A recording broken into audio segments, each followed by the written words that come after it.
Hey everybody, welcome back to Skeptic Skeleton Sunday Streams. We've got a new year, a new microphone, and well, not really new streaming, Stevens.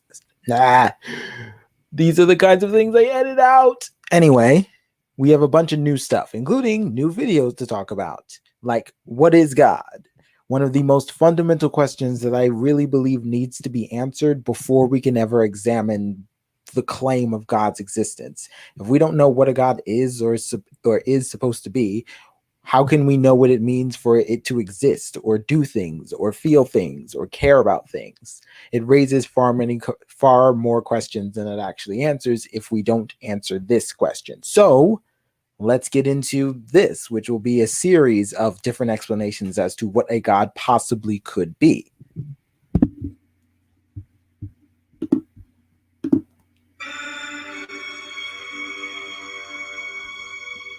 Just for brevity, and because this is live, I might skip ahead a little bit because I'm not that professional. Perhaps my thoughts should be more worshipful, but they are always thick with questions.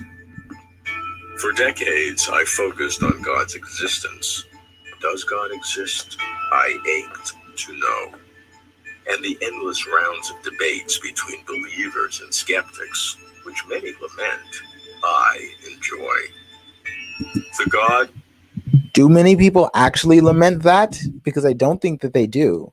True, I'm not going to sit here and say that that's everyone's favorite topic to gather around the dinner table and talk about whether or not God exists, but to say that they lament debates about God's existence is a bit harsh, in my opinion. No God question is so central to human life.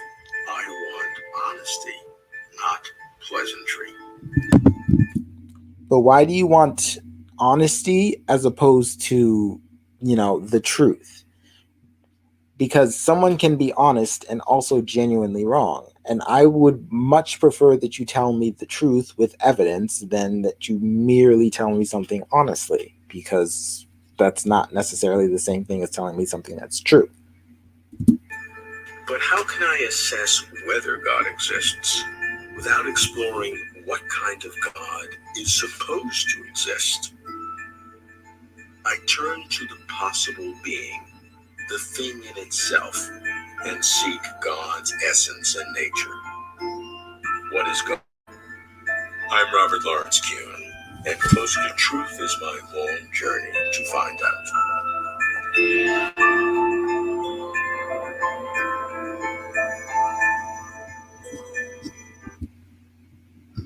I cannot check them all, but neither lack of completeness nor likelihood of failure shall undermine my commitment or dampen my enthusiasm. I shall speak with diverse scholars, philosophers mostly, who think seriously about God. But I begin with a scientist, a quantum physicist who became an Anglican priest, a thought leader in relating science and religion, John Polkinghorne. John, because I was trained as a scientist and always had an interest in theology, a lot of my scientific friends would be a little suspicious of me, but they'd always say, condescendingly, whatever works for you. Is that really a condescending statement in and of itself, or are they just genuinely giving you the freedom to believe whatever you'd like? You say this as if to imply that they're being condescending, but I don't know what other response you would expect from them that would be acceptable. I can only imagine the only other thing would be some sort of argument, which would only damage your friendship if it's not really productive. So I don't see how that's condescending. I'm not interested in what works for me. I'm really not. I'm interested in what's real. What do you imagine the concept of God means? Well, in very broad terms, I think the concept of God implies for me, first of all, that there is a mind behind the order of the world. Okay. The problem with this is that this is trying to explain one thing I don't understand in terms of something else that I don't understand. Coming from a neutral position, someone who does not already, or is at least trying not to have any assumptions about anything, what is a mind? It's very easy to say that, well, I think it's a mind, but what is a mind? As far as I understand, a mind is supposed to be a result of the body. It is a process in the same way that software is the process of hardware. The mind is a process of our bodies. And I don't see any reason to assume that software can exist absent of hardware, just like I don't see any reason to assume that the mind can exist without a body. Go away. And there is a purpose behind its unfolding history. I also believe that there is... I'm sorry, I missed that. Let's go back for a second. And there is a purpose God implies for me. First of all, that there is a mind behind the order of the world. Behind the order of the world. The order of the world being what exactly? And there is a purpose behind its unfolding history. Why? So the of God, when asked what that is, you think that the concept of God, whatever it is, implies a mind behind the universe that gives the universe a purpose. Okay? Explain that in terms that make sense to someone else, because I don't get that. At least not without a decent explanation of God to start with. I don't see how any of that makes any sense. I also believe that there is a ground of ultimate value. So our experiences of beauty and of truth are glimpses of an eternal reality. What is ultimate value, and how is it any different than regular value? And when you say that these things are glimpses of an ultimate reality, what is an ultimate reality, and how are these things glimpses? How do you distinguish the glimpses of ultimate reality from ultimate reality? Again, this does very little to someone who is not already a Christian or who doesn't already understand what you're talking about, because you're not explaining it in terms that an outsider can really understand. And I also believe that there is one who is the ground of hope. What does it mean to be the ground of hope? God, in whom I believe, is one whom I can trust, who cares for me. The God with whom the last word will... You haven't explained what a God is, so you have to demonstrate how a mind absent a body can care and trust for you, and what that even means. I know what it means to say that human beings care and trust for each other, but I don't understand how a mind absent any physical attributes cares. And you haven't described any physical attributes, so I'm not going to assume any. So we're just talking about a mind with no body caring about people because... lie, not with death, for example, so that I believe in a destiny beyond death.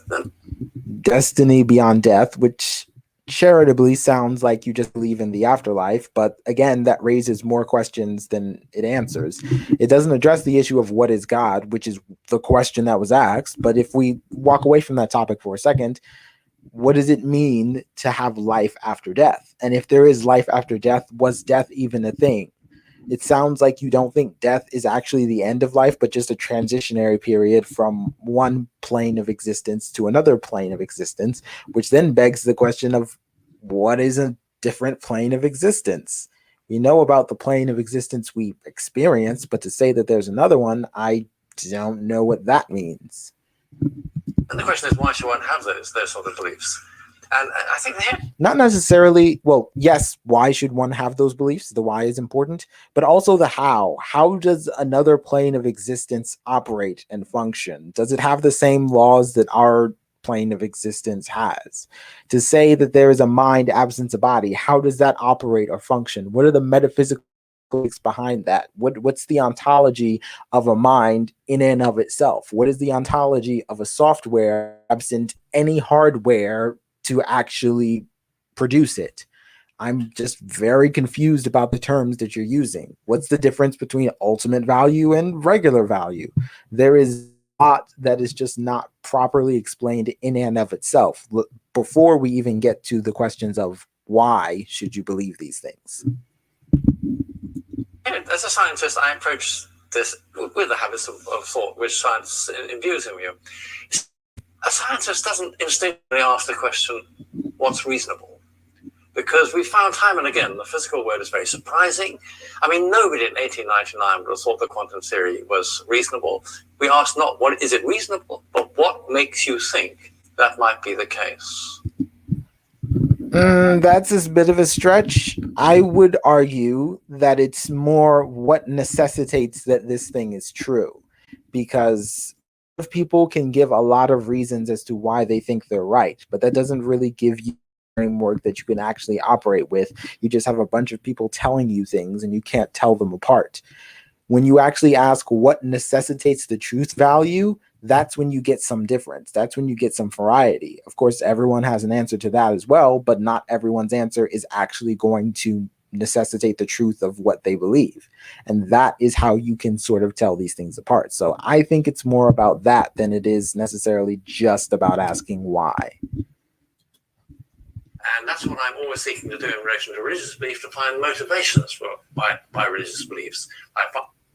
The way you phrase that is implying that you started with your religious beliefs and then sought to find motivations behind rather than the other way around, which is investigating backwards. You are allowing your conclusion to lead your investigation rather than the other way around, which inevitably will skew your perspective of the information that you come across. You're not believing because your investigation led you to believe. You believed, then allowed your belief to dictate your investigation back to the belief you started with. And if that doesn't demonstrate how it's circular reasoning and not productive or not reasonable, I don't know what else to tell you. Find them partly in general things like the structure of the universe, its fruitfulness, and so on. So in the much more personal realm of accounting with the sacred and religious worship and obedience and awe and so on. All theology would say that finite human language runs out when you try and talk about the infinite reality of God. Okay, how can you successfully do that? With human language, how can you successfully say that human language runs out when you talk about the infinite reality of God? While we're on the subject, what is the infinite reality of God? And if language runs out when you try to describe it, how can you know it or describe it to anyone else? Even if by some miracle you manage to understand it without human language, how can you then convey that successfully to anyone else? How is it that you can come to an understanding about something which human language cannot properly convey or understand or runs out at some point? So in some sense, we're stretching human language, trying to push it in an appropriate direction. That seems like rhetorical shorthand for everything I say about God is a reach. We use personal terms about God in many of our religious traditions, certainly in my Christian tradition, not because we think God is a sort of big invisible person, but it is less misleading to use personal language. You say it's less misleading, but that still implies that it is misleading to a degree. And presumably that's bad. Presumably you would not use misleading terms. Would it not be better or more effective to not use any terms instead of deliberately using terms you know are misleading but are less misleading than other terms? I prefer not to be misled, as do most people that don't enter our conversation agreeing with this. So they're probably going to be turned off by you saying that, because it's almost an admission of misleading people. Than in personal language. Clearly, if God is God, God is not dependent on anything else. Why? Why does being a God, whatever that means, necessitate that you are independent of anything? And if you say, well, God is a mind, absent a body, why doesn't that mean that it's independent on anything? Even software, if you wanted to argue that it's not dependent on the hardware that it derives, which I don't understand what that would mean, but let's say I did understand what that meant and I went along with that, it would still be dependent on time and space in which to function, do things, and exist in any real sense. And I don't see how the mind exists in any practical sense without any of those things. If God is truly independent of anything, including existence, then what does it mean to even say he, she, they, it exists? God is not brought into existence in the way that the universe was brought into existence. Okay, how do you know that God isn't brought into existence the way the universe is brought into existence? And while we're on the subject of the phrase, what does it mean to say the universe is brought into existence? Brought into existence from where? which you and I are brought into existence. There must be. And from where are we brought into existence? And how is that in any way analogous to the conversation that we're having? I want to keep in mind, this is not me denying that things can be brought into existence. This is me saying, what does this have to do with the topic we're talking about? How is this relevant? What do you mean when you're talking about us being brought into existence? And then what does that have to do with these other things being brought into existence, or God being unable to be brought into existence? An eternal, a timeless element to God. Eternal and timeless are necessarily contradictory in the same way that infinity and zero are directly contradictory. Something cannot be infinite and absolutely nothing at the same time. So something cannot be completely without time, timeless, and also eternal at the same time. While we're on that subject, if something is eternal, wouldn't that mean that there was always a time in which it existed? That means that time never had a beginning. Time is eternal if the thing within time is eternal. So we already get into a problem of God didn't create time, which then begs the question of the origin of time. And if time can exist eternally and God can exist eternally, why can't the universe exist eternally? I'm just saying. That God is always there, so to speak. Always where? I find this interesting. This is kind of exactly what you were talking about when you referred to the limitations of human language. When you say God is always there, but he's not there because he's timeless. So he's not there or anywhere for any particular period of time, but he also is there always, despite not being there at any particular point in time. Do you see how this can be mildly confusing to someone who's new to this? Or even someone who just isn't already on your side? Do you see how this isn't convincing and is confusing as all get out? But also, I believe that if God brings into being a world of unfolding temporality, God interacts with that unfolding process. And that. Okay, you believe that, but what does it mean to do that? And what's the process by which that is done? How does God do the things that God is alleged to do? Again, this all is very confusing without knowing clearly what God is supposed to be. But when you start describing what God does, you have to actually explain how he does the things that he does, because God creates an unfolding temporal reality doesn't really mean anything until you explain what a temporal reality is and how it unfolds and what any of that means. It means to me that God doesn't just know that events succeed each other, but God knows events in their succession. So God knows events in their succession, meaning what? He knows the future and the past at the same time? It's very unclear what that means on its own, but the only thing I can assume you mean is that God knows everything as far as time goes. He knows everything in the past, everything in the present, and everything in the future. I guess. I believe that means that God does not yet know the future.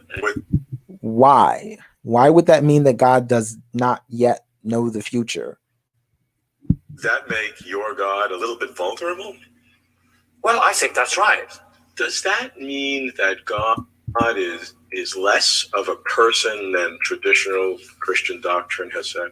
In some sense, it makes God more of a person, because the part of personality is to be vulnerable, is not to be tightly in control. If I'm Okay, now this is nice and all, but what does it matter whether or not he's more or less of a person? What matters is whether or not he actually exists or not, which was the original point and which was the original question in terms of what God is even supposed to be.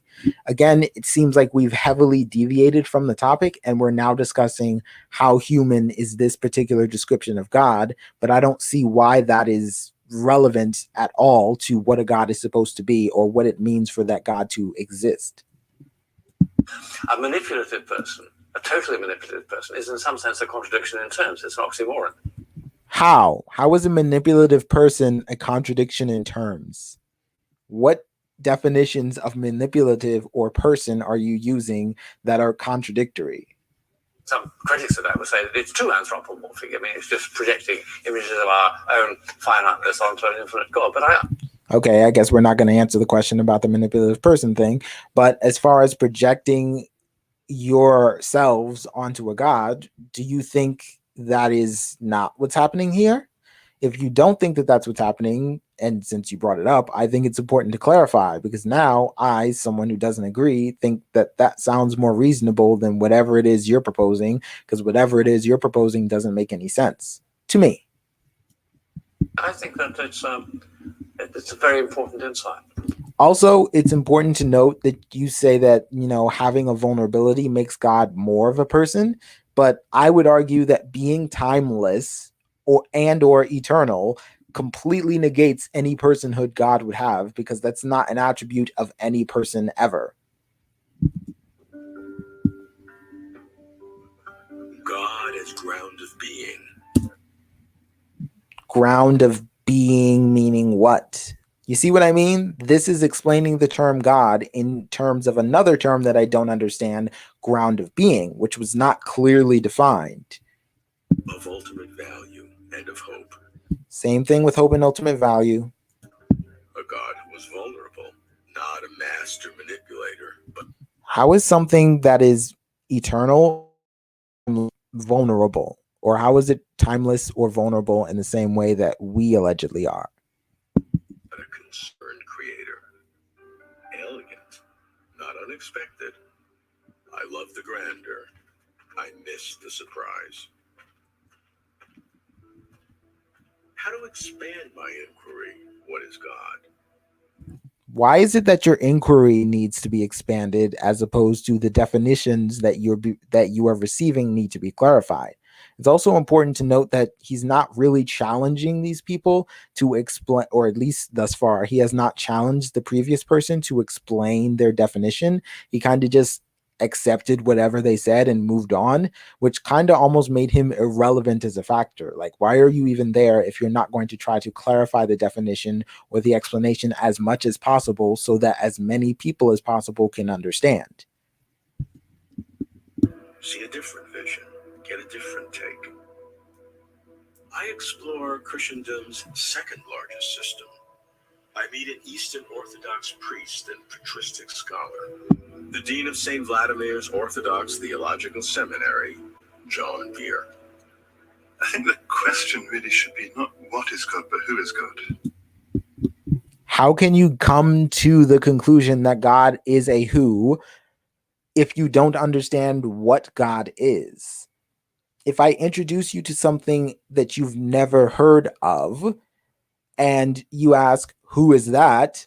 What grounds do you have that it's a who? If I tell you to meet my friend Quantum and you're like, well, who is Quantum? How do you know if I'm speaking of a person or if I'm being sarcastic and speaking of a different thing, especially if you've never heard of the concept of quantum anything? It just seems it seems obviously like an assumption that doesn't have a clear basis to jump from what is God to who is God, because more often than not, we think about what is God, and we think of him usually in terms of superhuman projections. how did you come to the conclusion that God was a him? Other than allegedly you thought he said he was a him. He's infinitely wise, he's infinitely great, he's infinitely strong, he can control all things. And those things don't really describe what God is. They just describe what God does. They give God certain attributes, but describing something's attributes is not the same as saying what it is. If you ask me what a tree is and I say a tree is tall, that doesn't tell you what the tree is, what it's made out of, how it functions or operates. It might give you a scale of its size, but that by itself is nowhere near enough to extrapolate a useful definition of the thing in and of itself. So regardless of those attributes that are assigned, none of those are actually answering the question, what is God? They're just saying this is what a God can do. sense those are really no more than our projections about what we think are good, writ large. Yeah? But we need to be really quite concrete, because in a sense, that could be nothing more than a fantasy. You project all of that, and then you ask, well, does that exist anyway? And if so, why is a world like this? And you get into an endless cycle of questions. Not even that. You could just question those projections or those descriptions. What does it mean to have infinite strength or infinite power in any sort of real context? How can those things be quantified and measured and then measured to an infinite degree?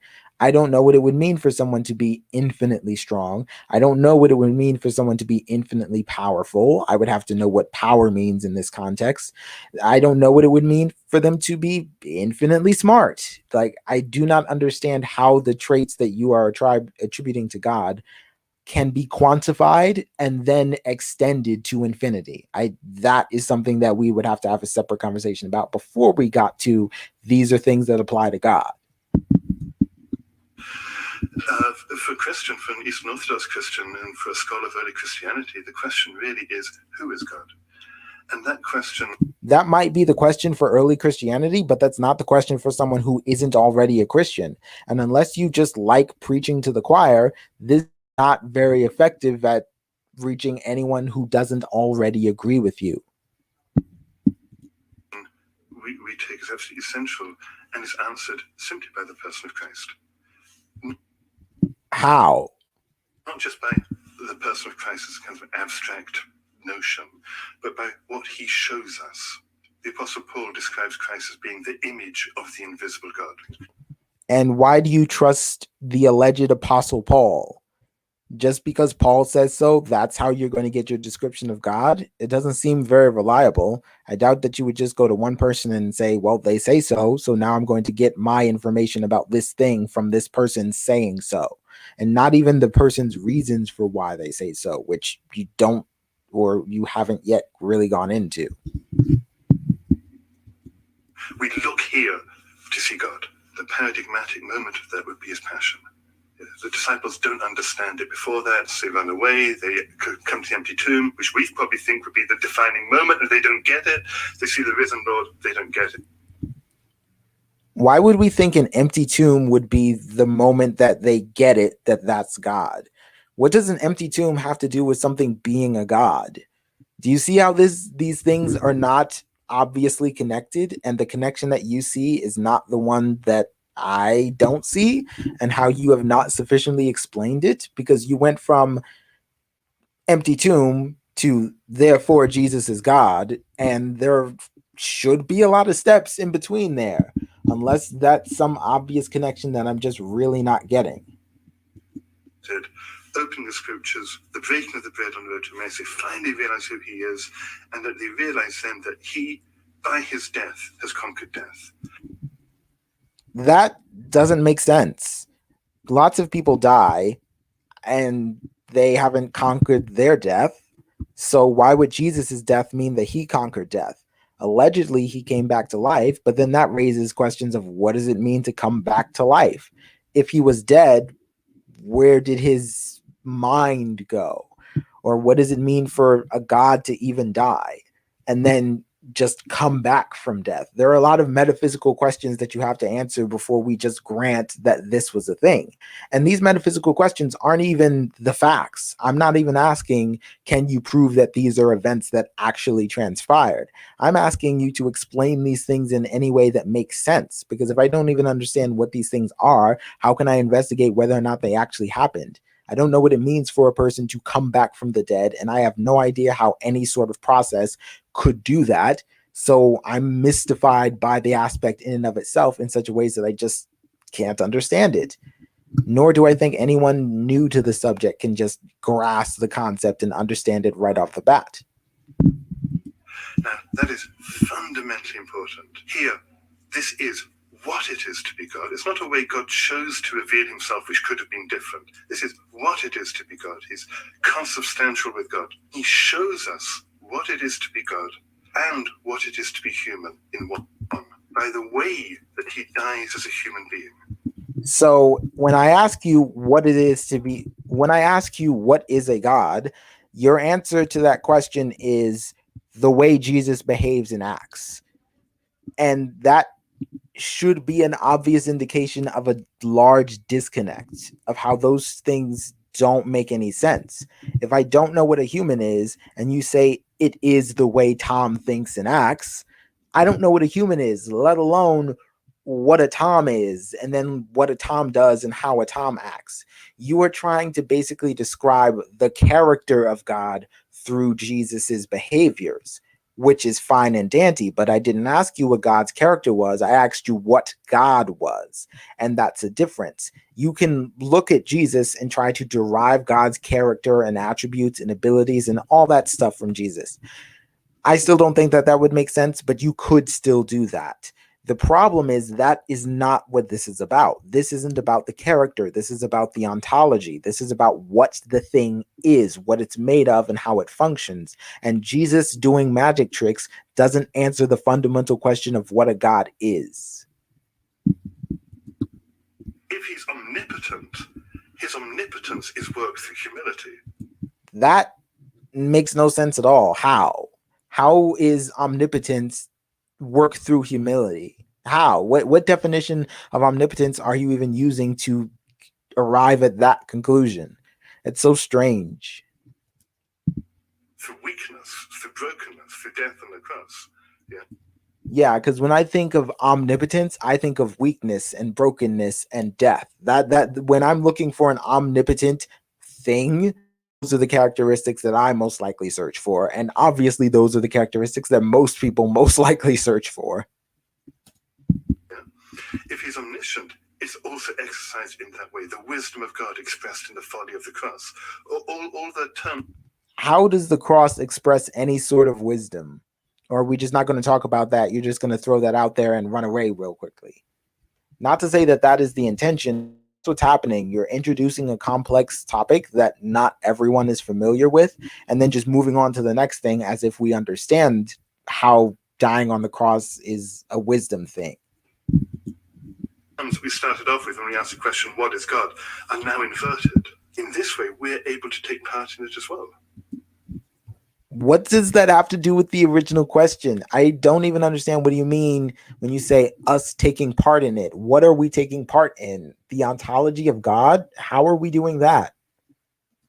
If it's shown us what it is to be God by throwing lightning bolts or something like the typical mythological imagination, well, I can't do that.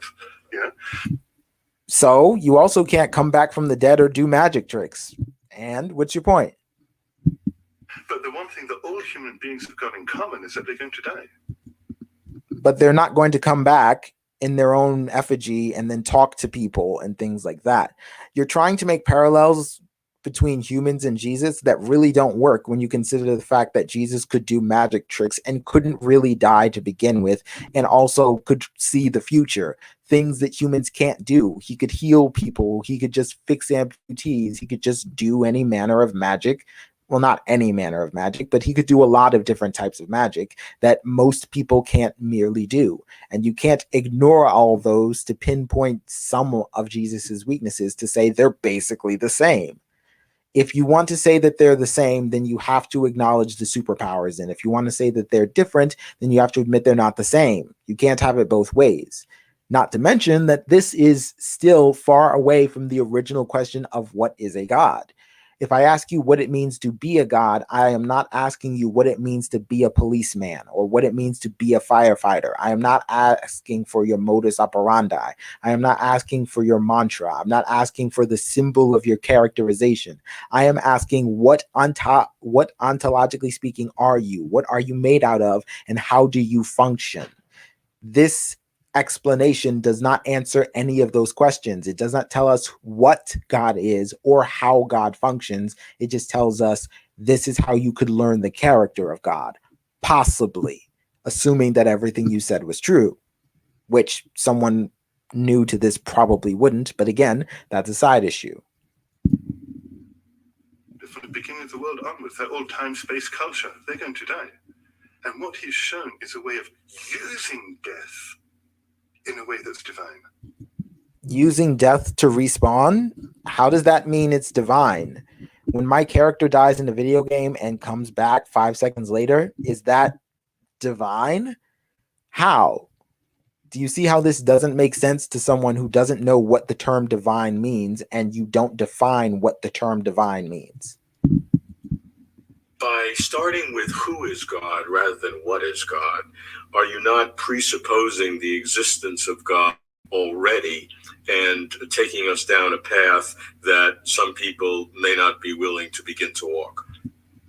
I wouldn't say that. I would say that it's not just presupposing the existence of God, it's presupposing a definition of God that has not been shared with the rest of the class. If I ask you, what's that thing? And you say, the correct question is, who is that thing? You now have to explain how that thing is a who. You have to explain why the question is fundamentally wrong. You can't merely just switch subjects and then pretend like I agree that the thing is a who, but I just don't know who. You have to demonstrate that. So if you are going to make the leap from God is not a what, God is a who, even though a who still would fall under the category of a what, if you want to jump from God is not a what, God is a who, you have to fill in that jump with everyone else. You have to share your evidence with the rest of the class and explain how you got from point A to point B. You can't presuppose the existence of God without specifying which God it is you presuppose exists. Well, it's not that simple. It's not a matter of you can't presuppose the existence of God without presupposing which God it is. If you don't know what a God is, then we are a step prior to where you are. I don't have a working definition of God, and someone watching this video, presumably who doesn't agree with you, either has a different definition or may not have a working definition of God at all. And this does not help them gain a greater understanding of your definition of God. I am not asking you which God. I am asking you, what is a God? How does a God function? What is a God's ontology? You're using a word that I've never heard. Well, I've heard before, but you're using a word that I don't know what it means, like using a word in a different language. As many times as you say it, if I don't know what that word means, you have to translate it to me, or you're going to be speaking over my head, like you're doing right now. this is the one I confess to be God. When I meet atheists, when I go to talk with students, and they ask me about questions of atheism, say, I don't believe in God. My question is, well, what God is it you don't believe in? I have not heard a coherent definition of God that makes any sense to me, and thus I don't believe in God, because any definition of God that's been expressed doesn't make sense to me, and I can't understand it. And if I can't understand it, then I can't believe in it. And if I can't believe in it, then I don't believe in it. And if I don't believe in a God, then I'm an atheist. You see how that works? Because the chances are I wouldn't believe in that God either. Yeah, if you've been brought up to think that God is an omniscient being out there controlling everything, well, there's no content to that. You need actual content to believe in God. And Christ shows us this. Why would you need content to believe in God? I mean, if by content you mean evidence, I agree, but you're not exactly clear on what content means. So I don't know what to do with that. Particular vision of God.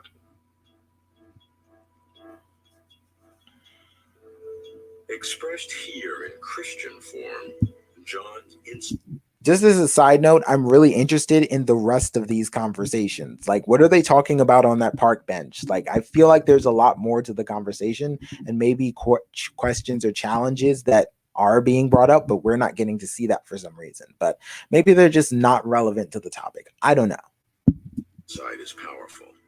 A God whose strength comes through weakness, who uses death to give life. But is such a God more real? I cannot tell. On the one hand, the contrasting traits are provocative and profound. You guys will have to give me 1 minute. I actually just now, one moment, please. I actually just now acknowledged the existence of the deconverted man because I looked at the chat about 30 minutes late, and now I'm going to try to add him in this, but I'll still do commentary. Just 2 seconds. To anyone watching this ahead of time, please skip ahead.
Okie dokie. So I have sent an invitation.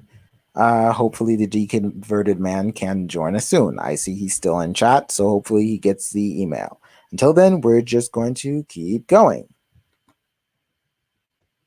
Be weak. I'm imprinted by the Judeo-Christian concept of God. If God exists, my concept of God must be right. But that's not right. I need to break free, to see more and feel further of what God might be. So I go to Birmingham, England, to meet a distinguished scholar who transformed himself dramatically from a Christian apologist into perhaps the greatest living philosopher of global religion. Okay, and now we have our guest. Just one moment. Let me add him to stream. Hello there. Hey, how's it going? Hello, welcome to the party. Party of zero. So, I wanted to back up a little bit because the guy asked the other dude a question, and he didn't answer the question at all. Yes, I know. Let me see. He asked him, well, doesn't that presuppose God?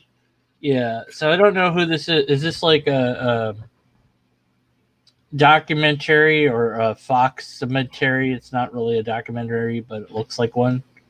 As far as I understand, it's a video series where this individual goes around to two different places asking different people he considers experts to answer questions. He has similar videos like what is time, what is space, why does God do the things he does, different things like that. I just thought this would be the best video, but I have a bit. Let me know if this is the part you were looking for. Today. And what he's shown is a way of with who is God rather than what is God. Are you not presupposing the existence of God already and taking us down a path that some people may not be willing to begin to walk? Okay, was that the part? Yeah, that's the question. Okay, so aren't you already presupposing God? That's a question there. Yes. And then maybe that they're not willing to walk. Second question that he's asking there. So those are the two questions. Like, aren't you presupposing God, and aren't you trying to get them to walk down this path they might not be willing to walk down? And so what's his answer? Are you presupposing God? Let's see if that's answered. Okay. Are you taking them down a path they don't want to go? Is that going to be answered?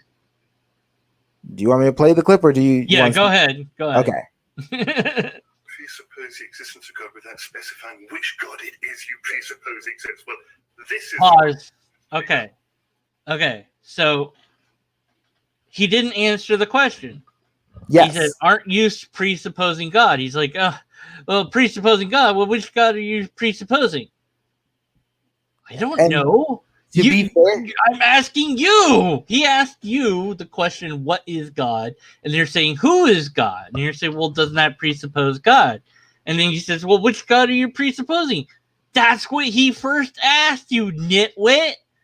Yeah, the way the question is phrased is in a way that it is answered without giving any greater understanding. And what I mean by that is if he said, aren't you presupposing God? And a person responded, well, that depends on which God I'm presupposing. And he is a Christian. So he just admitted in this part coming up that I presuppose this God, the Christian God, Jesus, all that stuff. Yes, however, the answer is yes to the question. The answer is yes. He is. But that's what I mean. He doesn't say yes. Of course not. He says something along those lines. He's dodging the question in full by saying, well, it depends what God you're presupposing. You, him, not you. No. You don't throw it back in the questioner's lap because he's asking you, aren't you doing this? And you say, well, it depends on which one that you're doing. Wait a minute, what? No, it's like, did you kill him? Well, I don't know. It depends which person you killed. Wait, what? It doesn't work like this. So he didn't answer the first question. Now, what about the second question, which is, and having them go down a path that they might not want to go down. Let's see if he answers that one. Okay. When I meet atheists, when I go to talk with students, and they ask me about questions of atheism, say, I don't believe in God. My question is, well, what God is it you don't believe in? Because the chances are I wouldn't believe in that God either. Yeah, if you've been brought up to think that God is an omniscient being out there controlling everything, well, there's no content to that. You need actual content to believe in God. And Christ shows us this particular vision of God. Okay, so he kind of danced his way into the murkiest answer. This guy sounds like a preacher. He's got to be. He looks like he's a pastor or something. Yeah, it's my that he's a priest. Yeah. I mean, he looks the part, but it's a typical wish-washy non-answer you would expect. I would also expect it from a well-seasoned apologist. Is this non-answer answer? When I talk to the atheists, say, well, which God do you not believe in? That's, whatever God is out there. I don't know. What do you have? Because, and I just did a video on this because I just had gotten a message about that. Well, clearly you're not arguing against the real Christian church with a capital C understanding of God. And because you're not attacking the actual real God trademarked, then you just don't believe in the actual real God. You disbelieve in all these fake versions of God. If you only knew the real God, then you couldn't possibly disbelieve in that one. It's just ridiculous. I think sort of the last thing you said is the most telling, in that if you knew the real God, because essentially that is the answer to the question, which is, if I would only be leading you down the wrong path if you believed in different gods. And so he says you don't believe in God is because you don't have my definition. Yeah, exactly. He's saying to the hypothetical atheist that I'm totally sure he talks to and doesn't just preach at when he gets the chance. Anyways, but this hypothetical person, he's like, well, which God do you not believe in? And if it was me, I'd be like, well, what you got? Which one do you believe in? Because I'm saying I don't believe in this thing, and that's it. And then you're saying, well, which one? All of them, whichever one there is. I don't know. And but you haven't heard about this version yet. Well, okay. Let's say that's the case. Then of course I can't believe in it because I haven't heard of it. Duh. You can't believe or not believe in something that you've never heard of, which is your point you were making earlier. It's like, no, he's asking what is God. He's not asking who is God. You have to assume there's a God before you say there's a who. And so the answer to well, maybe you're leading them down a path they don't want to is like, well, maybe I am, but like if they don't believe if they don't believe in God because the God that they don't believe in is one that I also wouldn't believe in. See, then they're just missing the context of what God really is. So then I have to explain to them what God really is. And then if they object that, well, I guess they just, I don't know what the answer is there because he doesn't actually answer the question, which should have been, I don't know, would have been a better answer is maybe I'm leading them down a path they're not ready for. I don't have any idea. But I want to lead them to, the truth, or I want to lead them to spiritual enlightenment or something, anything other than this non-answer. Yes. So, even I don't know would have been better than this, because this isn't even, you're not even attempting to answer the question. What the narrator says next really baffles me, though. I think it's directly after this he says this thing. Okay. Just before that, I did want to clarify, because I did clarify right before you got here, and I wanted to be clear afterwards. Different atheists do believe for different reasons, and I always make sure in my streams and videos and stuff that I only represent myself. So I address the question with a manner of ignorance, to be honest. So if he asks, well, which God do you not believe in? My answer would be, I have not yet heard a definition of God that makes any sense to me. So I can't believe something if I can't understand it. And if I don't believe in something, then I don't believe in it. And if I don't believe in God specifically, then I'm an atheist. So I kind of walked that line of, for me personally, you have to make sense first before we can get to, is it there or is it not there? If we don't even know what it is, then we can't answer the question. But I'll go on. Yeah, go on.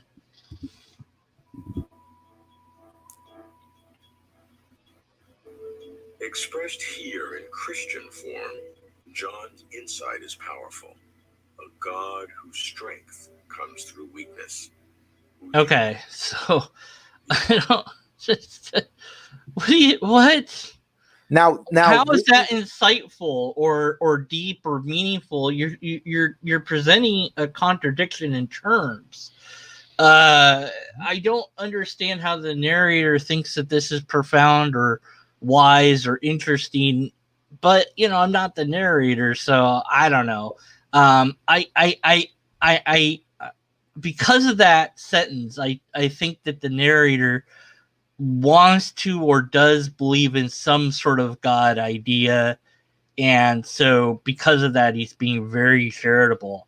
Yeah, even if I was being charitable, I would say the narrator is just rephrasing what he said, because he did a similar thing with the person he talked to before this, where he rephrased what they said, but he also is quite clear on things that he likes and doesn't like and things like that. So the narrator is not, he seems to dance the fine line between trying to be objective, but also letting his opinion on the subject be known. Yeah. But that was my big beef with the pastor before, was that he says that these are strengths of omnipotence, death, weakness, fragility. And I'm like, of course, that's what I look for when I look for I heard you say that. I was laughing. I was like, yeah, I mean, when I think all powerful, I think able to die. Well, yep. I guess, but but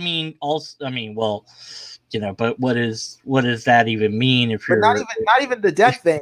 When I think all powerful, able to be weak, I think broken, and not just able to. He's saying these are what Jesus was. So it's not just he has the ability to be those things. He is those things. He is omnipotent because he is weak. And if you can make that make sense, I will give you an award. Are we talking about a God that is able to do the logically impossible at this point? Because it's sounding an awful lot like that. It's like, yes, of course God could die and also not exist and then come back into existence. Oh, okay, we haven't even gotten a coherent definition of God yet, so I don't know. He asked him straight up, what is God? And he's like, oh, who's God? Okay, so all right, red herring and tangent. Can you just, what is it? Like, you could have said God's a spirit. He could have said God is love. He could have said a lot of things that would still align with Christianity, but he didn't. He didn't answer the question. Yeah, and I would still have beef with those answers in the sense that I don't think they would make sense, but he answered the wrong question, because when he heard what is God, he heard what does it mean to be God? What is God's character? What is God's modus operandi? And that's why he went off a tangent with Jesus, and this is what Jesus did, and Jesus shows us who God is by what he does. Yeah. But that's not what I asked you. I didn't ask you about Jesus, about his character, his attributes. I asked you ontologically, what is it? What is it made out of? And how does it function? And you answered neither question. And then the narrator thinks that this is profound, but he doesn't, does he not? Does the narrator? I mean, I don't know who the narrator is. I think I've seen him in other things. I don't know. I think he's been around, as you said. He's done other things. So, an embarrassing little blip. If anyone noticed, I did not do a stream last Sunday, and the reason being was because I did this video in its entirety, and Streamlabs died on me. So I lost everything. So that's why we're doing it again this week, as you do. Yeah. In my understandings, I don't want to spoil anything, but in my understandings, the narrator is, like I said, he is not in my opinion, he does not really challenge the definitions or challenge what is said. People say things and he might ask a question or two, but that's really it. And I'm not expecting him to argue from any particular perspective. I'm expecting him to ask questions to explain it better to the audience. Because either this is made for someone who already agrees with this stuff, in which case this is a waste of time, or this is made for someone new to the subject and they're not just going to believe whatever these people say. So you have to try to explain it in a way that's going to bring new people in, or else you're just preaching to the choir, which some people do, and that's fine, I guess. But I am. I'm still gonna tell you. I am just frustrated because here's a guy that could have given any number of answers to the actual question. All right. Anyways, what's the next bit? Who does he go to next? Is another. But is such a God? We will see. I'm going to skip to where I was right before you got here. Of global religion, John Hick. John, how do you look at God? Well, it all depends on what you mean by God. Most people mean an infinite, all-powerful, personal being. Okay, now that's not what he's phrasing this as if to imply that that's not what he means, which he doesn't. But that is still not a good enough definition. That does not make sense. Well, he asked a different question this time. To be fair, he said, "How do you think of God?" He didn't. No, I know, and he's saying other people think of God in this way. I just want to point out that the way in which other people think of God is not any more coherent, in my personal opinion. Yeah. I'll get into that more because other people are going to, or at least if I recall correctly, other people are going to bring up those same attributes. So I'll get into it more when we get there. Right. But just for now, I want to point out that it's not as if everybody else has an answer to the question. Yeah. Sense, and then he's just like this revolutionary new person. Just answer how you think it is. Who cares about I asked you how you thought about it. Well, other people think I don't care about the other people. I care about what you think. Tell me what you think. Anyways, I'll see if he actually answers the question.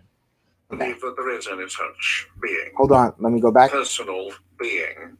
No, I do not believe that there is any such being for several reasons. One is that personality is inherently finite. You see, if you have two people talking as we are, we have to be separate. There has to be a boundary between us. And if there was an infinite person, there could only be one person. There'd be no room for other people. Now, that doesn't make any sense to me. I don't see why an infinite person, the existence of an infinite person, would necessitate only that person's existence. That depends on the space that they occupy. If they occupy an infinite space, why couldn't they have multiple infinite people? Because the space that they occupy is infinite. So infinite is not very clearly defined. And I don't agree with the idea that personalities are finite in the sense, and I'm not saying that this makes sense, but I'm saying people talk to themselves all the time, and it doesn't seem necessary that you need another personality to engage with. People can talk to themselves all the time. I've been doing it on streams for weeks, so trust me, I know. Yeah, but I guess what he means by infinite is like it fills in all this. Like you have a box, and if you filled it, then you have no more room for anything else. So you could say the box is indefinitely filled. Left no room for any other particle. So, so now there's no room for anything else or anybody else in that box, right? So that's probably what he means by infinite. So, okay, sure. That is, so that's one reason he doesn't believe in it. What are these other reasons? Okay, let's get to them. The idea of an infinite person is, I think, contradictory, self-contradictory. Another reason is the very obvious one of the amount of suffering and pain and disaster in the world. If God is all-powerful, why does he not remove all evil? So this is my expression. I do not think that that is related to the existence of God. I think that is a point about God's attributes. So that is a good reason to not believe that God cares about people, because if he cared and was all powerful, then it would make sense to ask, well, why doesn't he do anything if he cares and he can stop all of this stuff? But the way he's phrased is open to the possibility that God just doesn't care. Someone can come and answer this question and say, well, the reason God doesn't do that is because he just doesn't care. Yeah, and you might not like that answer, but that still is a debate about God's attributes, not about his existence, which is my primary focus. But, right. But it seems like he's saying that he doesn't believe because he expects a different result than what he's observing. Yeah, I do agree that it's because of the attribute. If God's amoral, then yeah, sure, this makes sense. Of course, if this guy was to talk to the guys just previously, he'd be like, well, God made all the suffering. Yeah, that was all taken care of by Jesus's death and yada, yada, yada, whatever other BS, and he'd be like, what? No. Yeah. What are you talking about? Yeah, I guess my point is just suffering in and of itself does not negate the existence of a God. Now, in my opinion, it negates the existence of a God who both knows, who knows, cares, and has the ability to stop it. It negates one of God's attributes. Yeah, the Trinity. That God can't exist at all. Yeah, the tri-point or the dual point of the argument from evil is that you have an all-powerful, caring or benevolent being. Yes. Well, no, you have to pick one because it can't be both and have this result. But it does seem like, okay, well, he doesn't believe because he would expect God to do certain things that it's not doing. So, okay, that's fair enough. That's why he does. It's why he doesn't believe. Okay. Yes. Okay. Let's continue. If he's not all powerful, then there is no all-powerful God. And my own personal religious experience is not of a personal God. It is of a transcendent reality that is beyond. In Paul Tillich's famous phrase, it's the God beyond the God of theism. So before we get to the narrator, go ahead. I was like, what the bleep?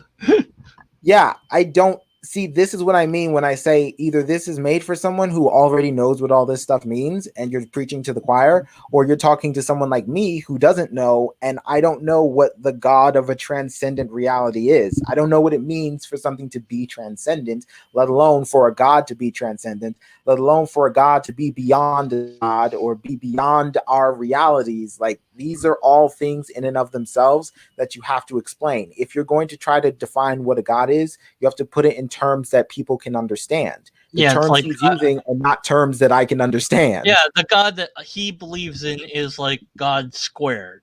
Well, that's nice. Yeah, but if I don't know what God is, I don't even know what God is. What's it squared? Well, it's X. I believe in X squared. Okay, but what's X? See, the version of X that everyone else believed. Yeah, not that. So okay. Just tell me then what is X, because it's beyond X. Okay, but do you see that doesn't help me? Beyond meaning what? Like when how do you quantify beyond? Like, it just runs beyond. Okay, but you didn't tell me what it is. It's just beyond it. Don't worry about it. It's just beyond it. It's Bed Bath & Beyond. It's the Beyond section. You go there, you meet the guy. It turns out to be death. Gives you a remote that controls time. Okay, just do it. It's all a life lesson. That's what it's about. Wait, what? All right, let's see what else he has to say. I know now the narrator has his 2 cents or his question. Yeah, I'm sure. So you reject the traditional Abrahamic God of Judaism, Christianity, and Islam. Yeah. But you don't jump all the way to naturalism and materialism and saying there's nothing beyond the physical. Now, I want to clarify this point because this comes up a lot in a lot of videos that I see and try to respond to.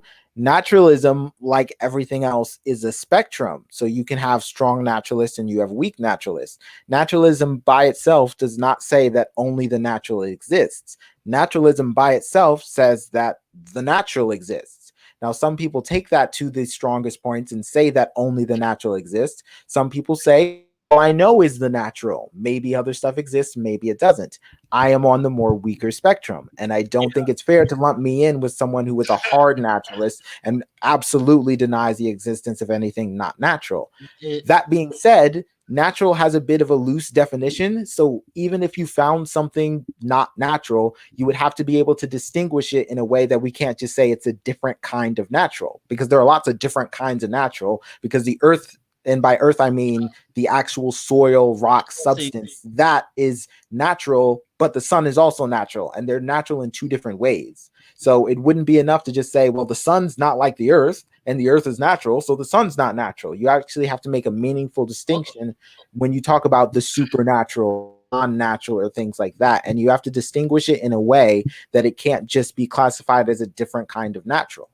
Yeah. Well, I mean, the natural I believe in is actually beyond the sort of natural that you believe in.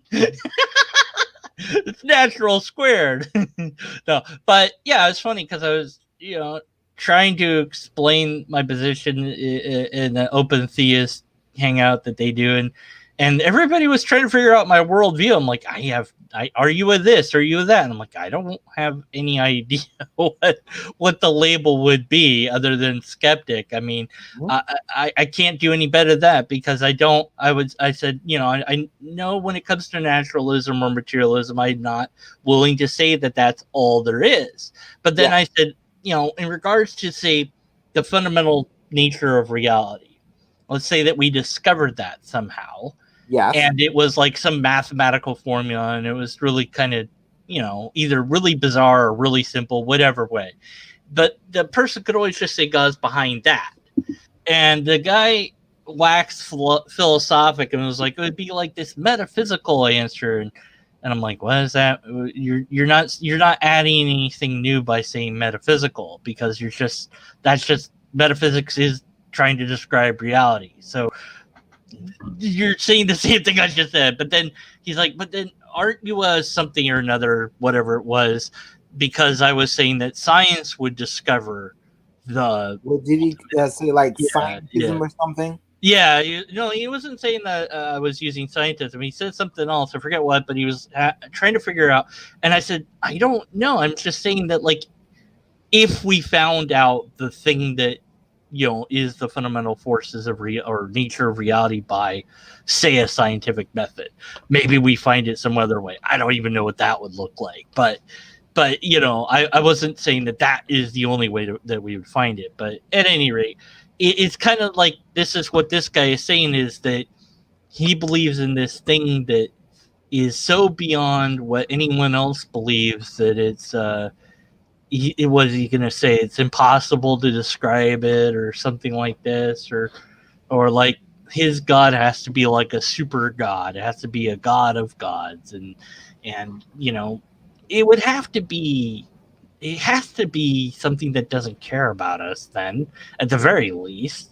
He did specify he did not believe in a personal God. Yeah, so it has personal attributes. I'm not really sure he's explaining. Well, he kind of is, but is kind of skirting around again the question of what is it. He's kind of answering what he thinks it. Well, he's not, because he hasn't really even. It's not really addressing what it is. He's just saying, I believe in a God that's more than the other gods. Okay, well, what does that mean? What do oh well. Anyways. So back to the video. Certainly. So how can you define this transcendence that's not a personal God? Well, there are certain data that need to be explained. One is that there are a number of religions in the world. Okay. Why does that need, despite the fact that seems like that would have an obvious explanation, in the same way that you asking why does everyone have different opinions about things would have sort of an obvious explanation. Putting that to the side, why would that need an explanation that would then therefore have to be a transcendent God? Like, those two things aren't related. You got from different people disagree about religion to therefore there's the God squared. And jump. Well, I mean, you've seen this already, so you know what he's going to say, I guess, right? Well, actually, in that sense, you are the God of this video, because you know what's going to happen, right? So it can't not happen. They have no free will. Wait, what? No. Well, YouTube could still shut down, or Yeah, I mean, Streamlabs could start StreamYard to shut down crash. on I don't me. know. But go ahead. Yeah. So what? Oh, yeah, it's fine. Thank you. So yeah, I well, let's just see what he says, I guess. Okay. Another is that in their doctrines, they often contradict one another. Okay. Different religions have different doctrines that contradict each other. Again, They can't all be right. They could all be wrong. Okay. yeah. What's this got to do with what a god is supposed to be? All right. Another is that they each seem to be, so far as we can tell, more or less equally productive of good people and of saintliness. What does that have to do with how accurate the religion is? Yeah, that's wholly irrelevant. The way that a group or individual behave doesn't mean that the ideas of that group or is true or not. So yeah, but I think the way he's trying to explain it is that it's a phenomenon that requires an explanation. These groups produce different numbers of good and bad people. Something has to account for that. God squared. And that jump is like, well, but he's saying all the religions they produce about the same. So it's like, well, yeah, and so but he's saying that means non-religions. But then if you look at non-religions, or well, even religions without God, let's say, because you have Buddhism and Shintoism or whatever. Yes. So you would say, well, do they produce more good than bad people? And not to mention, that's on a subjective definition of good. Well, right. But I'm just saying, let's just say that we agree on a definition whatever of good, that was, and said, okay, that's good, that's bad, whatever. We quantify it. We got the data. Okay, but he's leaving out that, and then he's leaving out atheism. He's leaving out non-believers, whatever they want to be called. So if you really want to base any conclusion on if it produces good behaviored or bad behaviored people, it seems that he's ignoring the non-belief, because let's say the non-belief produced nothing but or more good people than bad, well, then that means there's no God then, because when people don't have God, they turn out to be better people than if they do have God. So it's completely unclear. And he's not actually gathering any data. This isn't based on data that he has anyways. We know that. Because otherwise he could just calling data. Yeah. He's just saying, like, people, they all come to the same conclusions. Well, yeah, I agree. That seems to be the case. But if you're trying to make a conclusion about that, wouldn't you do the hard work of having, something that shows how good and bad people are from any given religion? I mean, wouldn't I don't know. Maybe I'm being too picky, but I don't know. If that's how I was trying to determine what to follow, I think that I would want the actual data rather than just going with what seems to be the case. I wouldn't make assumptions about what needs an explanation, and then I wouldn't assume what that explanation is, because I can't see the connection between the thing he thinks needs an explanation and the explanation itself. There's a large gap between there that I can't understand. Yeah, that's what I'm saying. Plus, it's like, again, if you're going to just focus on the religion and say, well, they don't get any good or bad either way, so therefore none of their stuff is the actual real God. Of course, we're going to ignore all the non-believers. Let's just say if they all turned out really super good, that's irrelevant too, I guess. I don't know. Explanation. He doesn't talk about non-believers. I'm just assuming that that's the case. Yeah. I don't know. I'm predicting what's going to happen. You've already seen it. You know what's going to happen. Yeah, I don't remember everything. You don't remember. So some of this. You're not omni-memory potent?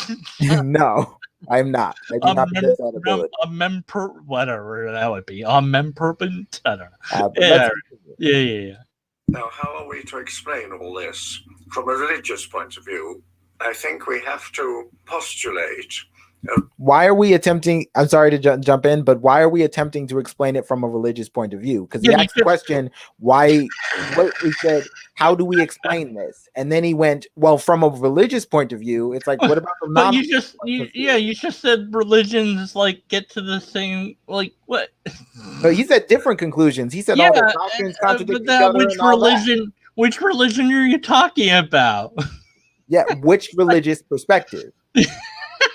Like they're all gonna have different answers to the question. Whatever. Precisely, but let's go on. Reality beyond. Ooh, let me go back a little bit. Now, how are we to explain all this from a religious point of view? I think we have to postulate a reality beyond and, so to speak, behind the gods and the ultimates of the non-theistic religions, something that is beyond human knowledge, trans-categorial. So here's a big problem I have with unknown God syndrome, which is what I'll call it, which is God can't be understood. God can't be known. God is beyond human knowledge. God is beyond language. God is beyond perception.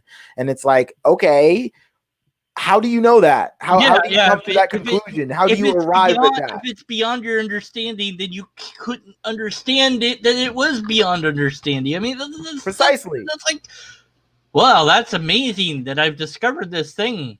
What is it? I don't know. I don't know. I can't. You know, it's like I've discovered that this thing is undiscoverable. How did you discover that it's undiscoverable? And if you could discover that it was undiscoverable, why can't you just discover it? Let's try to make it better. Like, okay, I don't know a dang thing about cars. So I look under the hood. I'm like, yep, there's an engine there. I don't know what I'm. Other than that, I'm pretty much. I don't know what I'm looking at. So I could say, well, this is beyond my understanding. Yeah, okay. But that's in the moment because I could learn about it.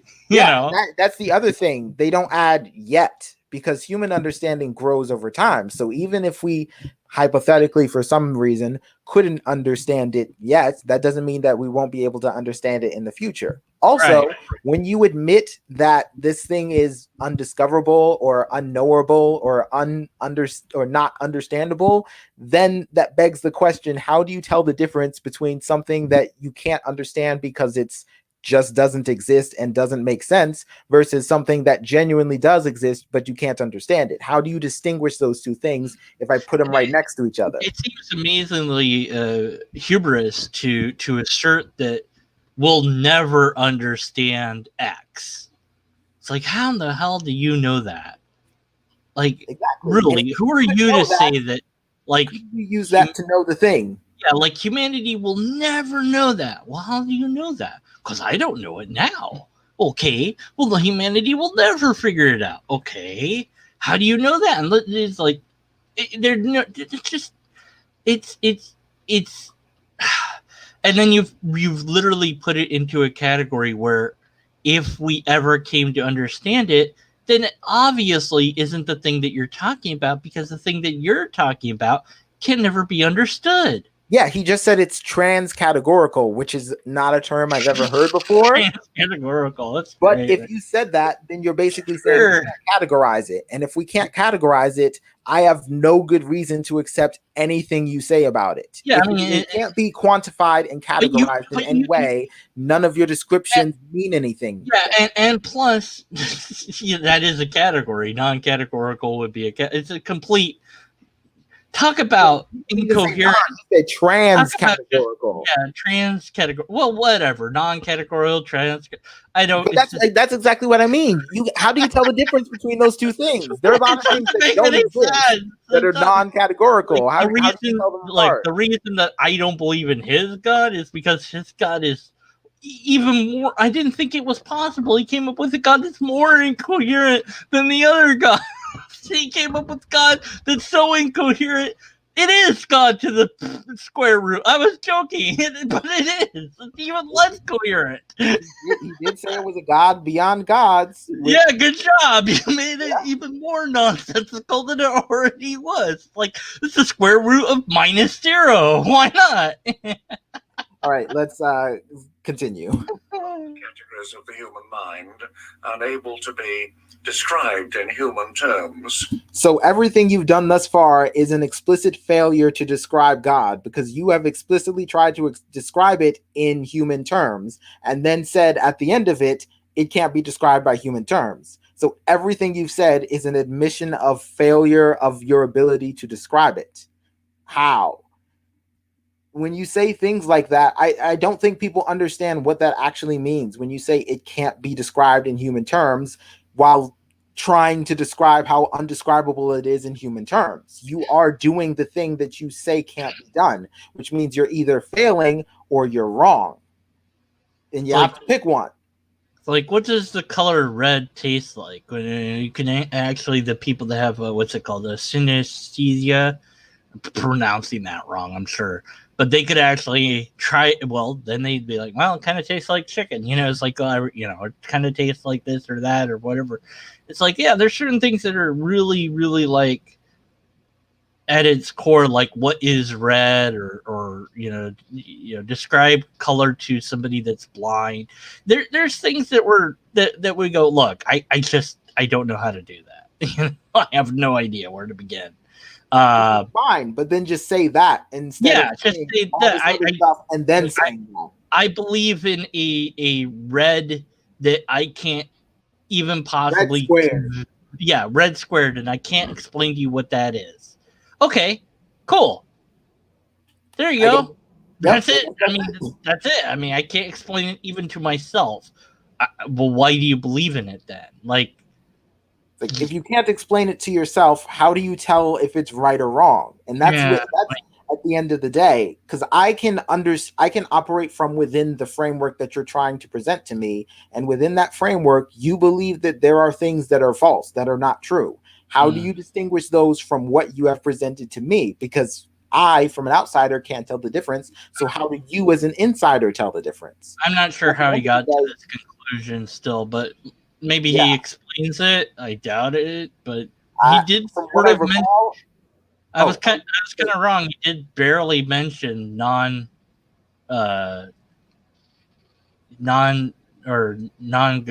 something about non-theistic religions or something. Like, he briefly mentioned that, I think.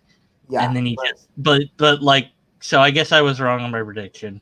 He mentioned it, but I thought, that my actual prediction is still true, that he didn't really talk about it. So that I'm still right, even though I was wrong. Damn it. Which is exactly what he says when he says he can describe the indescribable. I'm going to write a thing about God Square. This is great. Okay, let's go. But which nevertheless is experienced and thought by human beings in human terms as a personal God, or as the Dharma or Nirvana, Dharmakaya, the Tao, etc. That these are human forms in which the ultimate is humanly thought and therefore humanly experienced. The problem with that is that both human thoughts and human experiences can be false. People who suffer from illusions, or people who hallucinate, are having experiences that do not match reality. That's what that means. So how do you distinguish that from what allegedly is happening? Because it's not enough to appeal to experience, because like he said earlier himself, there are too many contradictions in these experiences. If someone has an experience of this God that he's talking about, and I never have that experience, who's right? Do we just grant their experience more weight? Do we grant my non-experience more weight? How does someone objective decide?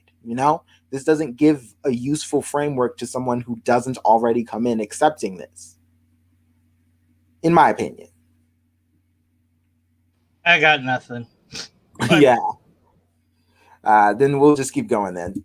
within the different traditions. You've called this the real. Yes, with a capital R. How is it that all different religions have their own specific kind of God or relationship, as opposed to seeing the real as the real? Well, because we all live within and created by a culture. We inherit a vast quantity of ideas and beliefs and assumptions, above all assumptions, not things that we see, but things through which we see everything. And these assumptions today are naturalistic for most people. But except for the assumptions that come from religion and religious cultures and things like that, or spiritual cultures, to be more specific. Everything he's saying applies to him as well. Like, so is he so super special that he's come up with this that nobody else has? Like, he's trying to say that he has an explanation for it. Everyone has experience. Yeah. I can explain the experience. Oh yeah, I can explain the explain. No, you can't. He's trying to be more special than everybody else. Oh no! I have the real. Oh come on, capital truth, capital real, capital whatever. Just whatever. The very important datum of which the naturalists do not take account is what I would call religious experience. No, I've had one of. Why would a naturalist take into account religious experience? Religious experience does not necessitate the truth of anything. Religious experiences can be false. And I get the strong impression that this guy believes this, because if I have a religious experience that is directly contradictory to the religious experiences he has, he will think I'm wrong, or he'll convert to my religion. And if he thinks I'm wrong, then both of our religious experiences can't be right. I can't trust my religious experience, and you can't trust yours, because both of us could be wrong. So why would a naturalist take into account experience when trying to decide what, or trying to come to any conclusion about reality? I just don't see why you basically praise anecdotes the way that he does. I mean, it's he's trying to make his own religion. You know, all the other religions are wrong except for mine. Yep. And I'm right because my religion explains why all the other religions are wrong. That sounds good. Yeah, sure. It's a new religion. Yeah, okay. And me, that's not how every other religion started. Yeah, it's exactly the same. You haven't. My God is better than all the other gods. Have you come up with anything new yet? Because I mean, you're just doing what every other religion is. So. Yeah, let's keep going. These very brief, vivid experiences once myself, but a great many people have. What can we infer from that regarding the reality of the real? That there is something beyond the physical. You have an experience that you identify as religious or spiritual, therefore there is something beyond the real, whatever that even means. And then you see, we're confronted with the religions and their very different ideas of what this is. We're also confronted with the non-believers and the non-religions, but we're just not going to talk about that because that doesn't matter. I think we have to postulate a reality that is not identical with any one of them in order to understand there being a transcendent reality of some kind. But why do we have to? A lot of people say this, we must, we have to, it needs an explanation. Why? I do not understand why we have to come to your particular conclusion regarding some people have religious experiences. And I've heard this so many times before. It's like, this has to be explained or that has to be explained. And it's like, our explanation is better. It's like, how do you know that? And even if you, it doesn't really mean anything. It's like, even if you think you have an explanation that's like better or whatever that means, it doesn't mean it's the actual explanation at all. Yeah. You know, the methodology kind of matters. Like, well, it doesn't matter how I hit the bullseye. I hit the bullseye. Well, okay, try again. It's a one-time deal. I'm retiring. You know, I wasn't there, but as I now, correct me if I'm wrong. but this might be, I believe this is a Ken Ham thing.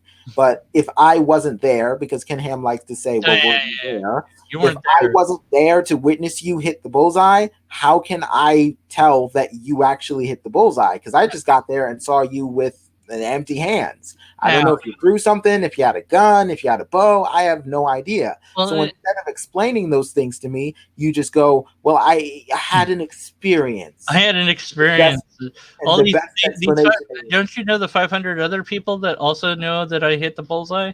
They all died knowing that was true, and they wouldn't say it wasn't true under death. that's another thing I'm gonna Don't do. ask me their names, Video, but trust me, they exist, And Yep. also, all these other people also died for this belief, even though they didn't actually die for that belief. But I'm just going to say that and be like, well, how do you explain that now? Yeah. But your explanation doesn't look. You've got to explain. It's not enough to explain it. It's like magic. Okay. The purpose. Yeah, sure. Yeah, magic. There you go. The purpose of an explanation is to help the other person come to a greater understanding. If I come away from this with more questions than answers, then I have come away with less of an understanding than I entered. And that is explicitly not the purpose of an explanation. Your explanation is supposed to give me a greater understanding, not necessarily make me agree with you, but at least get me to a point where I understand what the claim is. Yeah, I mean, understand less, then the explanation fails. And here's another one. Like, there's some people on YouTube that are still doing this, so they'll upload a clip of a magic trick, and they here's proof of demon, that this is demon power. I'm like, but it's just a magic trick. Like, no, this one's the demon power. I'm like, there are magic tricks though, right? Like, yeah. I wish I could get this person into a conversation. It's like, how do you tell the difference? Like, you just know, and it's like, but they could, and I remember David Blaine, being interviewed once, saying like that somebody came up to him saying, heal my kid. He's like, it's an act. I don't have, this is just illusion. It's not. Yes.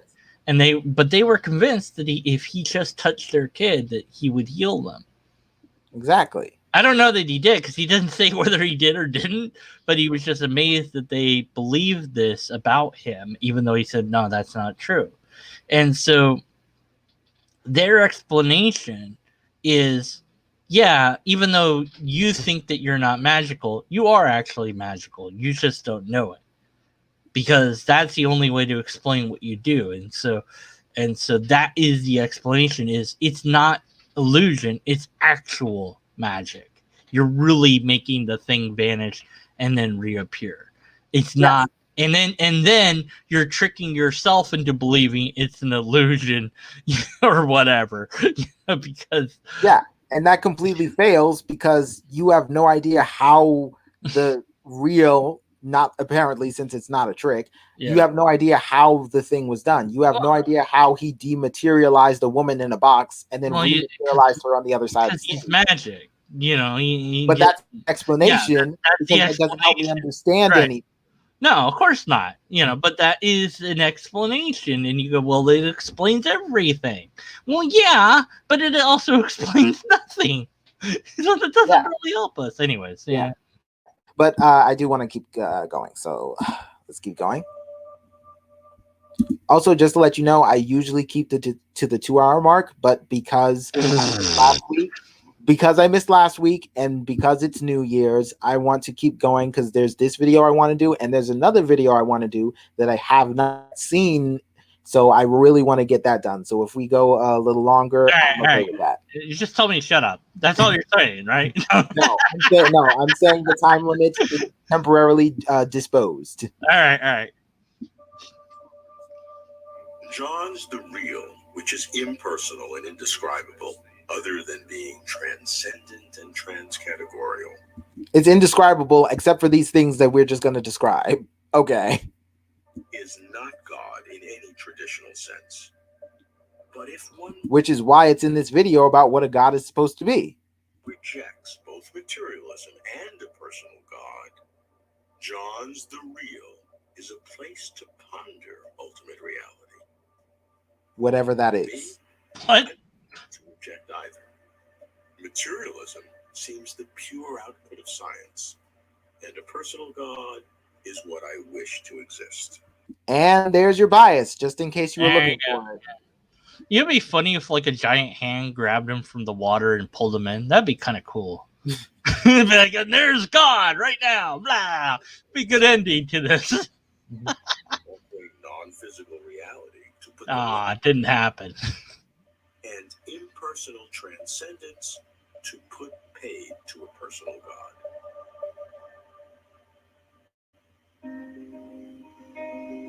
But when it comes to ultimate reality, I don't like the middle.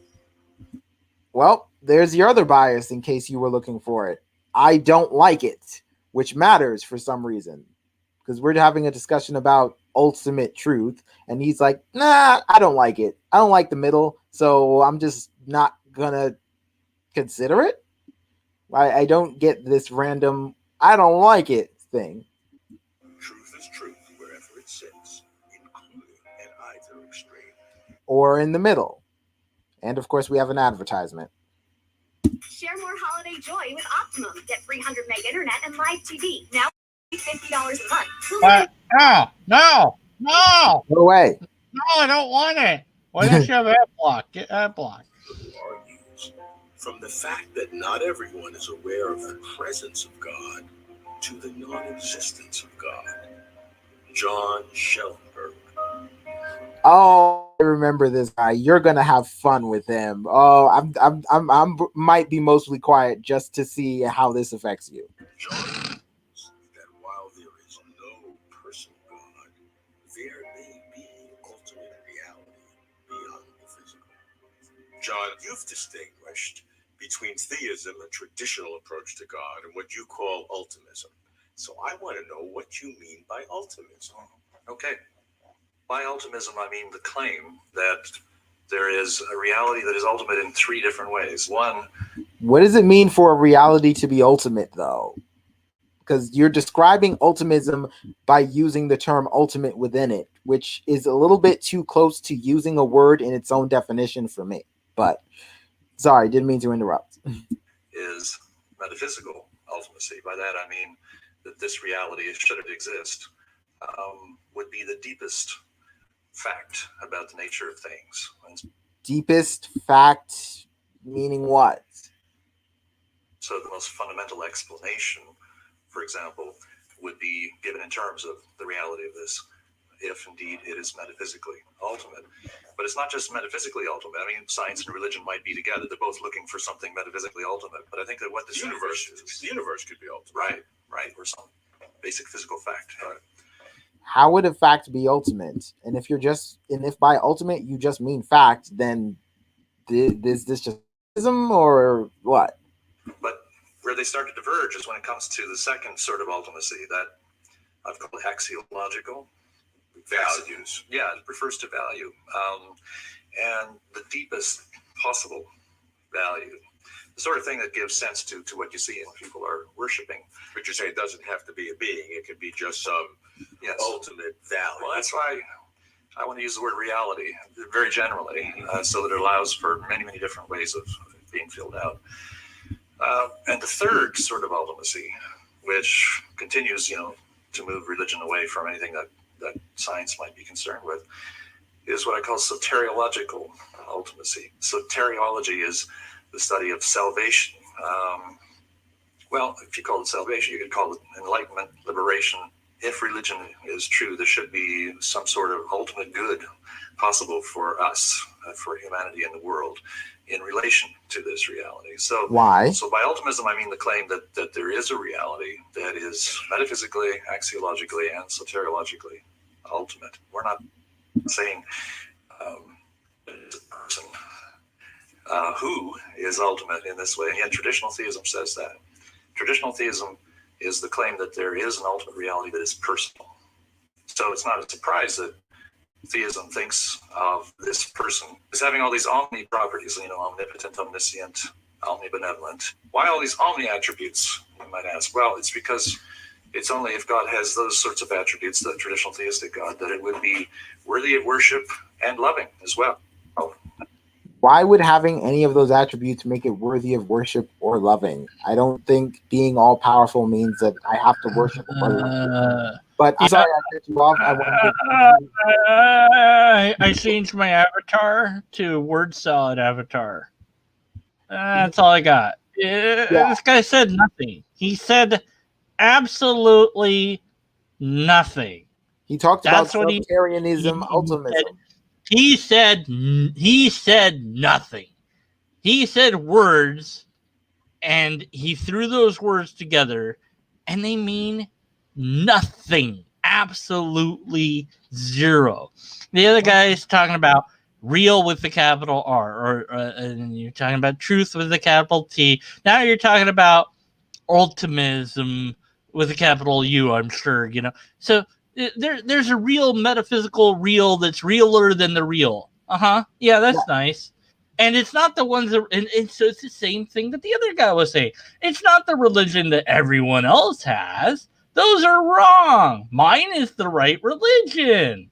And they need a personal God, but I don't. So therefore, mine is the real God because I don't have a God. But it's the ultimate truths of reality that reality really is for real. And just trust me, I know this because I'm real, because I just know it. It's true. That's just how it is. I was gonna ask you because I'm glad you jumped in. I was gonna say, could you summarize that or make any sense of that? No, so that's I'm glad what he it wasn't said. just me. Look, you know, it's like, what the hell is that device back there behind this guy's head? Like, looks, what is it? I don't know what it is. Is it to cut somebody's head off? Looks like, what is it? Zoom in on that. I don't know what it is. That's all. Look, forget about God. I want to know what that is.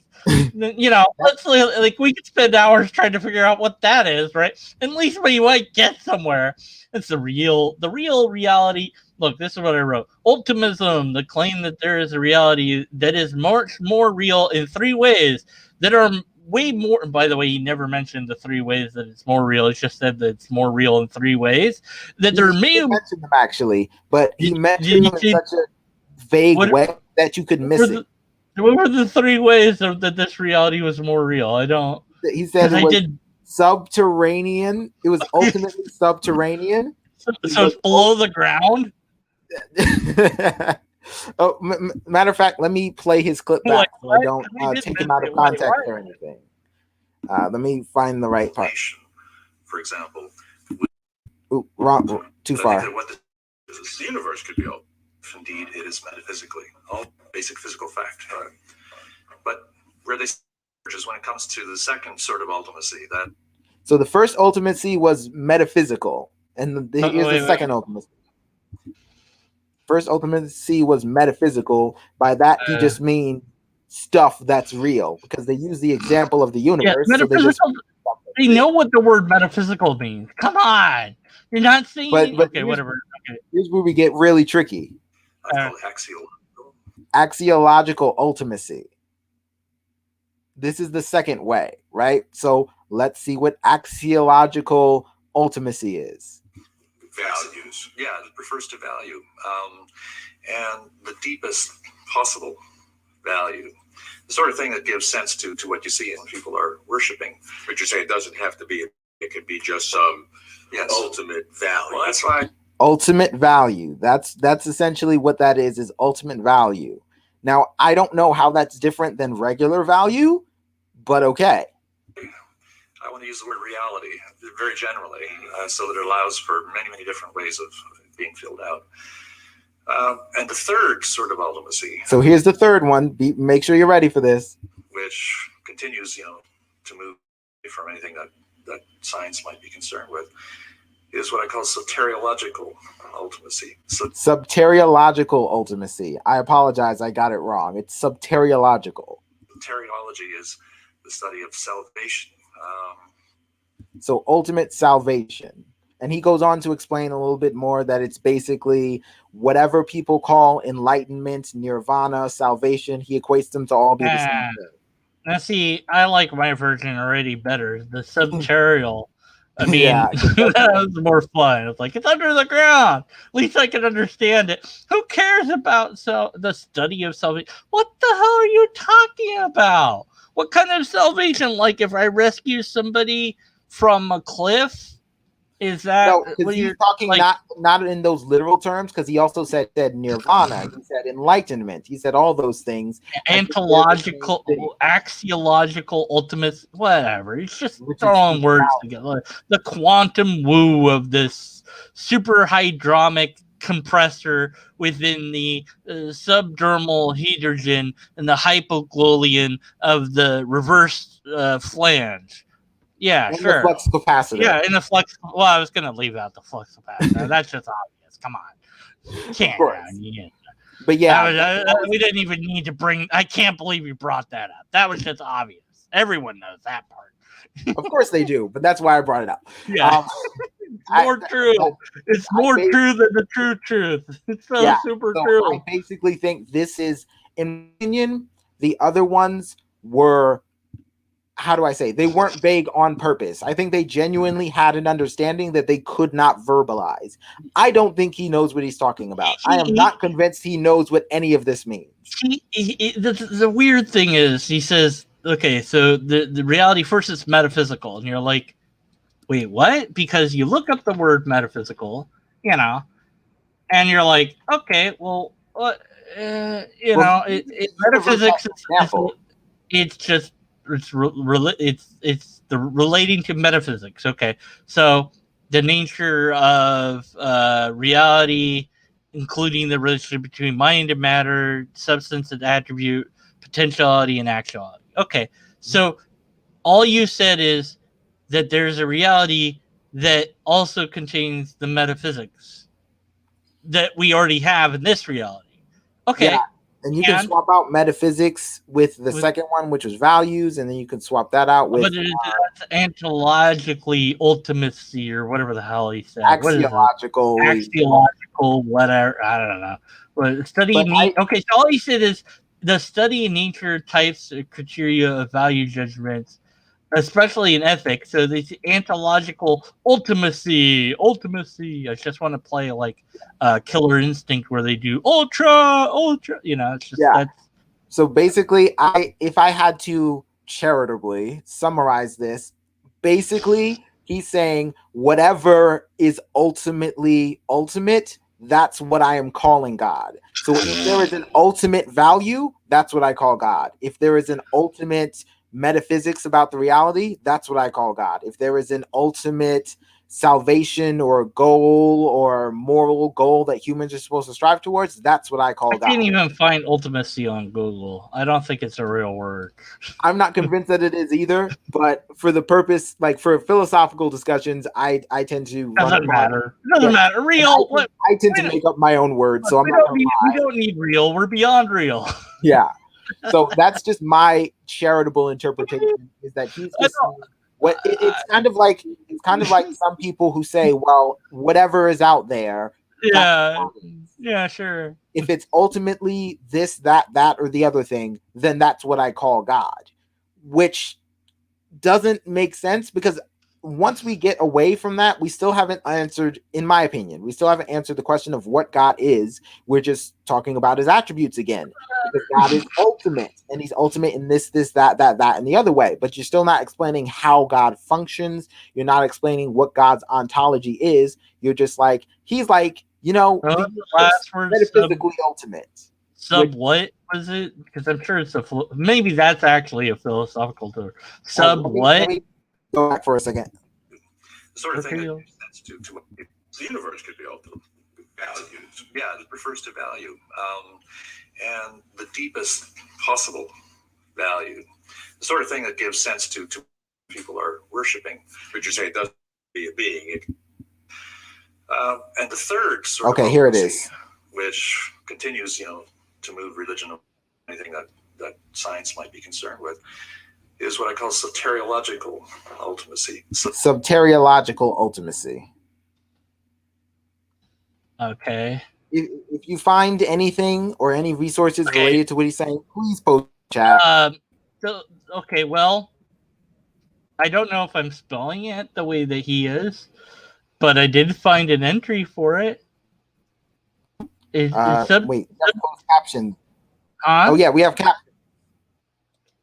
Oh yeah. What? Yeah, how's he spelling it? Because I mean that kind of matters. Yeah, can you Well, see how it? does whoever? No, I can't. I can't. No. Oh, wrong one. Make it full screen. So yeah, let's see. No. Oh well. That's SOTERRIO logical. okay. Let's see. And don't forget So ultimacy. right. Soteriology is the study of religious doctrines of salvation. Yes. Okay. And in So his opinion, he equates that to the same thing as when he says that, he means whatever the goal of the religion is. So for Christianity, the goal is salvation. In other religions, the goal is enlightenment. In other religion, it's to reach nirvana. So that's basically what he means, is yeah, the but he goal of didn't. the I'm kind of disappointed because he said ontological ultimately and seriological ultimately, but not metaphysical ultimately.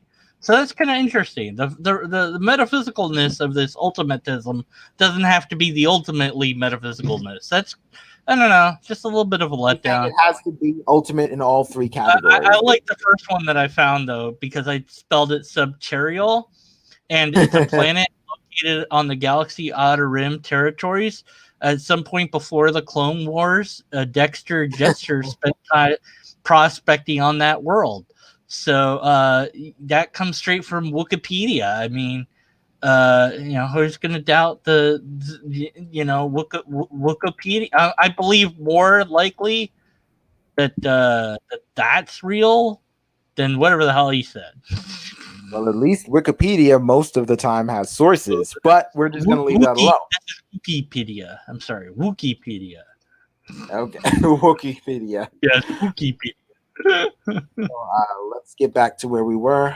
That it would be worthy of worship and loving as well, making available a kind of relationship. So this is soteriological ultimacy cashed out in personal terms. So represents one way of filling out this broader idea of ultimism. But the two are distinct. I mean, theism entails ultimism. That is, theism can only be true if ultimism is. It doesn't work the other way around. Ultimism can be true even if theism isn't. Yeah, basically, theism can only be true if there is an ultimate reality beyond reality. But if ultimism isn't true, then theism can't be true. Which that depends on how you define theism. So presuppositionalism. Got it. John's ultimism is not theism. He has no personal God. But John does require three factors for his ultimism to be religious. And how many of those factors require it to be true? Because that should be the point. And if he has no personal God, why is he in this video entitled What God? Ultimate facts, ultimate values, and profound human connections to those facts and values. And what do any of those things have to do with God? Do you see how we very much have deviated from the original topic of the video? Yeah. Broad and inclusive framework. But see, he likes it. He likes the broad and inclusive framework. And that's relevant because reasons. He likes it. You should be compelled because he likes it. What would be no longer essential. Ultimate personhood is dismissed, and ultimate perfection is demoted. So, yeah. Another advertisement. Yeah, well, you get ad blocker, man. I'm telling you. When approaching women. No, I don't. Oh, yes, you do. Why would you not want it? I'm a skeleton. This is of no use to me. My ad blocker's the ultimate ad blockers. An impersonal God is not likely to help us mortals when our mortality shall come to pass. Okay, yeah, so what? That's what he's really worried about. So that's what it comes down to, Because he basically was like, okay, but like this version of God that he described is not a personal God, you can have so it doesn't an do anything afterlife for you, without it doesn't God. help you. Like, why couldn't you have an afterlife without God? Why not? Yeah, What but his is thing isn't just the afterlife. It is like this impersonal description of God that he's given. It's not a person. It doesn't do things. So it's like it can't help me. Basically, it has no Yeah. practical value, and for Okay, that reason, he Oh, doesn't like it. so because who cares if it's true? What Yeah. matters is if I like it. Yeah. Okay. Yeah, and if it sure. does anything, and if it Right. doesn't So he's do looking for a religion. He's not looking for the truth. anything, that's what it seems like. I think he needs to change the video to call it moving away from truth. Yeah. A little wiser, a little wary, I return to the traditional God. That claim requires serious evidence. A little wiser requires. I am very skeptical, you might say. I visit the author of Theism and Ultimate Explanation, philosopher of religion, Timothy O'Connor. Again, I ask, who's God? God is just pure perfection. Okay. What is What- that? Exactly. You are referring when you explain something to someone, and I'm not just talking about God. When you explain something to someone, you have to explain it in terms that they can understand, especially if you don't have a physical, concrete example. So, what's an hourglass? Well, it is a almost glass-like structure that is built almost in the same structure as the number 8, except with a flat surface on both sides. That would be a way that you would describe it. You say what it's made of, you say what it looks like, and then you say, well, it's made for sand to basically slip through one side to the other side, and you describe its function. Well, let me take That doesn't the do any of that. You just refer to something else that I then have to try to understand. right. Pushed us Well, back to that. Well, going back to the explain color to somebody that's colorblind or completely blind, right? Like, okay, in Star Trek Next Generation, Data, who's never had feelings, asks his friend Geordi what's like to be mad, what's like to be angry, because he's sure he was angry. And he's like, Geordi keeps describing all these other emotions. He's like, I've never had those other emotions. He's like, I just get angry. It's like, okay, it's really hard to describe certain things, like, and maybe even impossible in a sense without some shared context along the way. Exactly. And here we have this, it is beyond human context. Then you go, well, how do you know that? Because how could you ever recognize that something is beyond all, like, you could say you don't understand it, but that doesn't mean nobody anywhere at any time could ever understand it. Just Is that what you mean by transcendent or beyond? Is to just say I don't understand? That seems like you could just say you don't understand. I don't understand, right? Yeah, stop saying it transcends all the things. It's above it. It's beyond it. It's like, okay, so but what does that mean? what does that mean? It was like, look, why not say, look, it's really, it is like trying to describe red to a colorblind person. Like, you'd have to use, you couldn't use other colors. So you'd say, well, it's here's what the wavelength is. Okay, that's one way to describe it. Maybe, I mean, like, that's how I would go about it. I'd be like, you describe it like, in terms of light. you'd be like, and break or it's warm. Like you say, okay, it's like a warm. When I think of red, I think of warm things. It's like, well, I don't have any sense of heat. Well, fuck. Now, I don't know what to do with you. That might be tricky a reference point, but I think like the light example and the spectrum and things like that. There is a scientific explanation of what color that you could give to a blind person, but this is beyond that, because you're saying it transcends. Because from what I recall, this person is more of a traditional Christian apologist. Well, he said so he's religious, time and all that. He said religious philosopher, but see, that's a trick too, because which religion is he a philosopher of? Because it'd be really, I'd be amazed if you could find somebody that was a philosopher of of all the different religions because there's so damn many. You know? There is. I But swore. I don't- swore twice. There goes your monetization. I'm sorry. It's, I blame this video. You think I get monetization? Yeah, well, you know, God willing, Yeah. my And that's monetization why I is don't get monetization. yeah, it's the real monetization beyond monetization. I can't even see it. That's how much money I'm getting.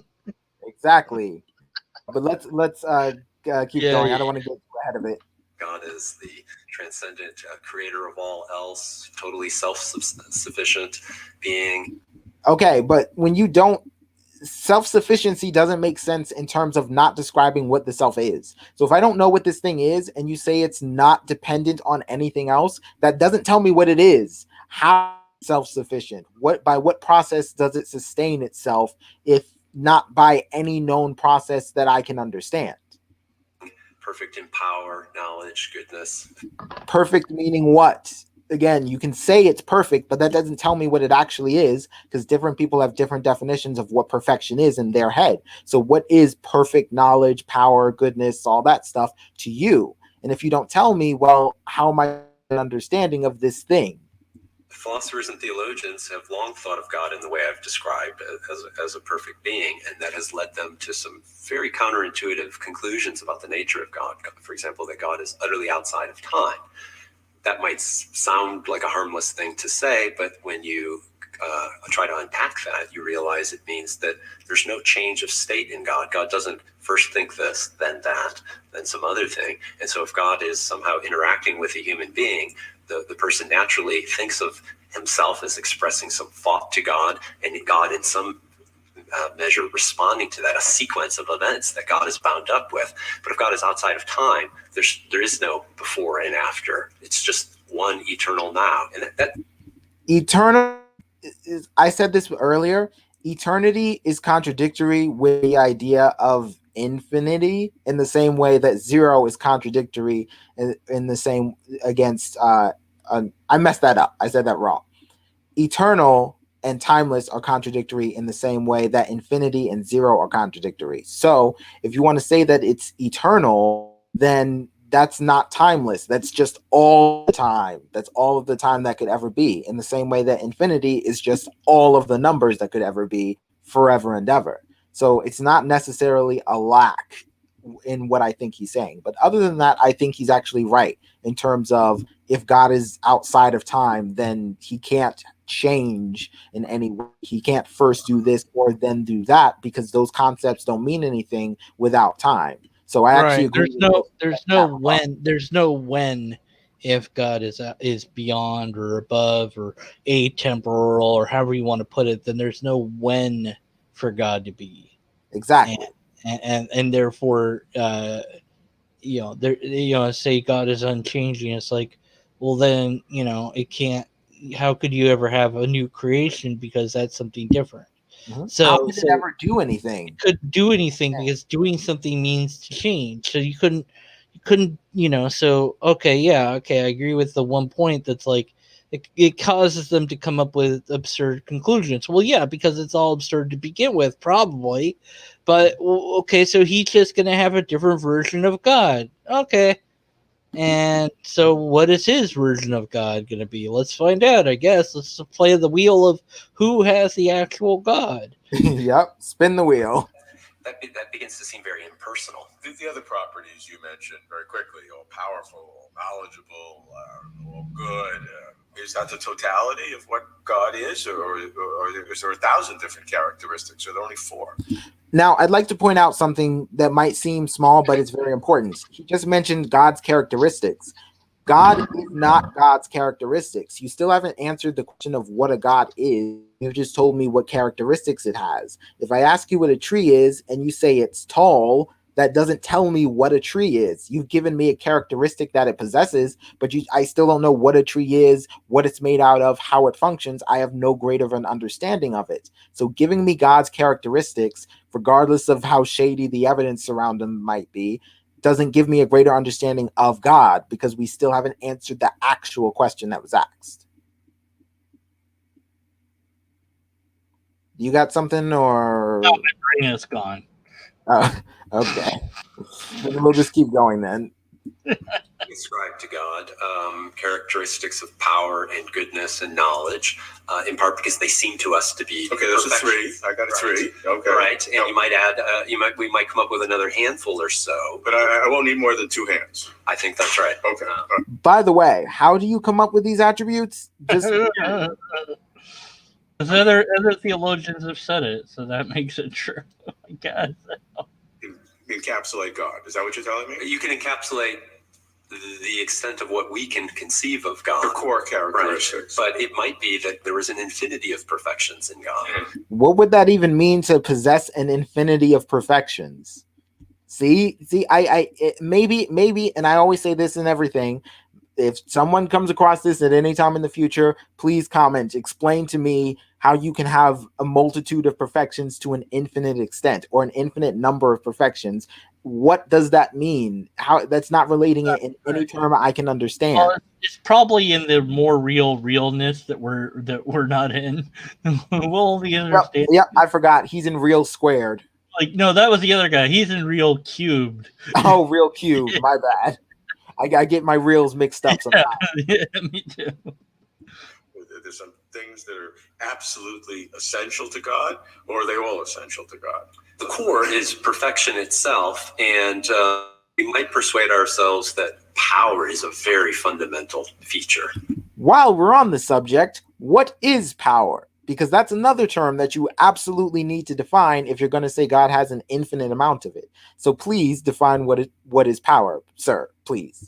Right. The ability to make things happen. So the ability to make things happen. God possesses this ability to an infinite degree. And how does one distinguish someone who looks like they can make things happen to an infinite degree versus someone who can actually do that? Because when you speak in such infinite terms, you have to be able to describe how you tell the difference between something that looks infinite versus something that is. Because there are a lot of fictional characters that can do everything you've described and possess all those qualities. How do you tell whether or not God is one of those fictional characters? Because they possess the same characteristics. They have the same motives. If you read DC Comics or Marvel Comics or different things like that, they have all these omni attributes, but those are fictional in nature. So how do you tell those from your God and say one is actually real and the other has the same qualities as God but isn't real? Well, if One Punch Man punch out Jesus? I would be very interested to see. Well, no, look, Jesus would allow that for the greater good of humanity. Okay, but can One Punch Man punch out the Father? Wait, no, he doesn't have a body, so no. Well, that's the thing. If you read some of the comics, One Punch Man has punched his way into other dimensions. So, maybe if we get possible. One Punch Man and Deadpool and Fluttershy, because they all break the fourth. The Fluttershy and Deadpool can break the fourth wall, so they need to team up with One Punch Man.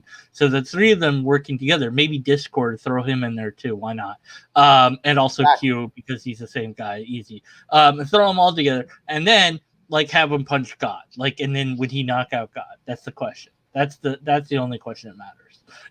Yes, I would be very interested. We'll do a death battle. Yeah, a death battle. One Punch Man versus God. So it seems like if that's true of God, you'd have something pretty substantial about God. If God is a minded reality, having thoughts, purposes, it's something analogous to the way that human beings have thoughts and purposes.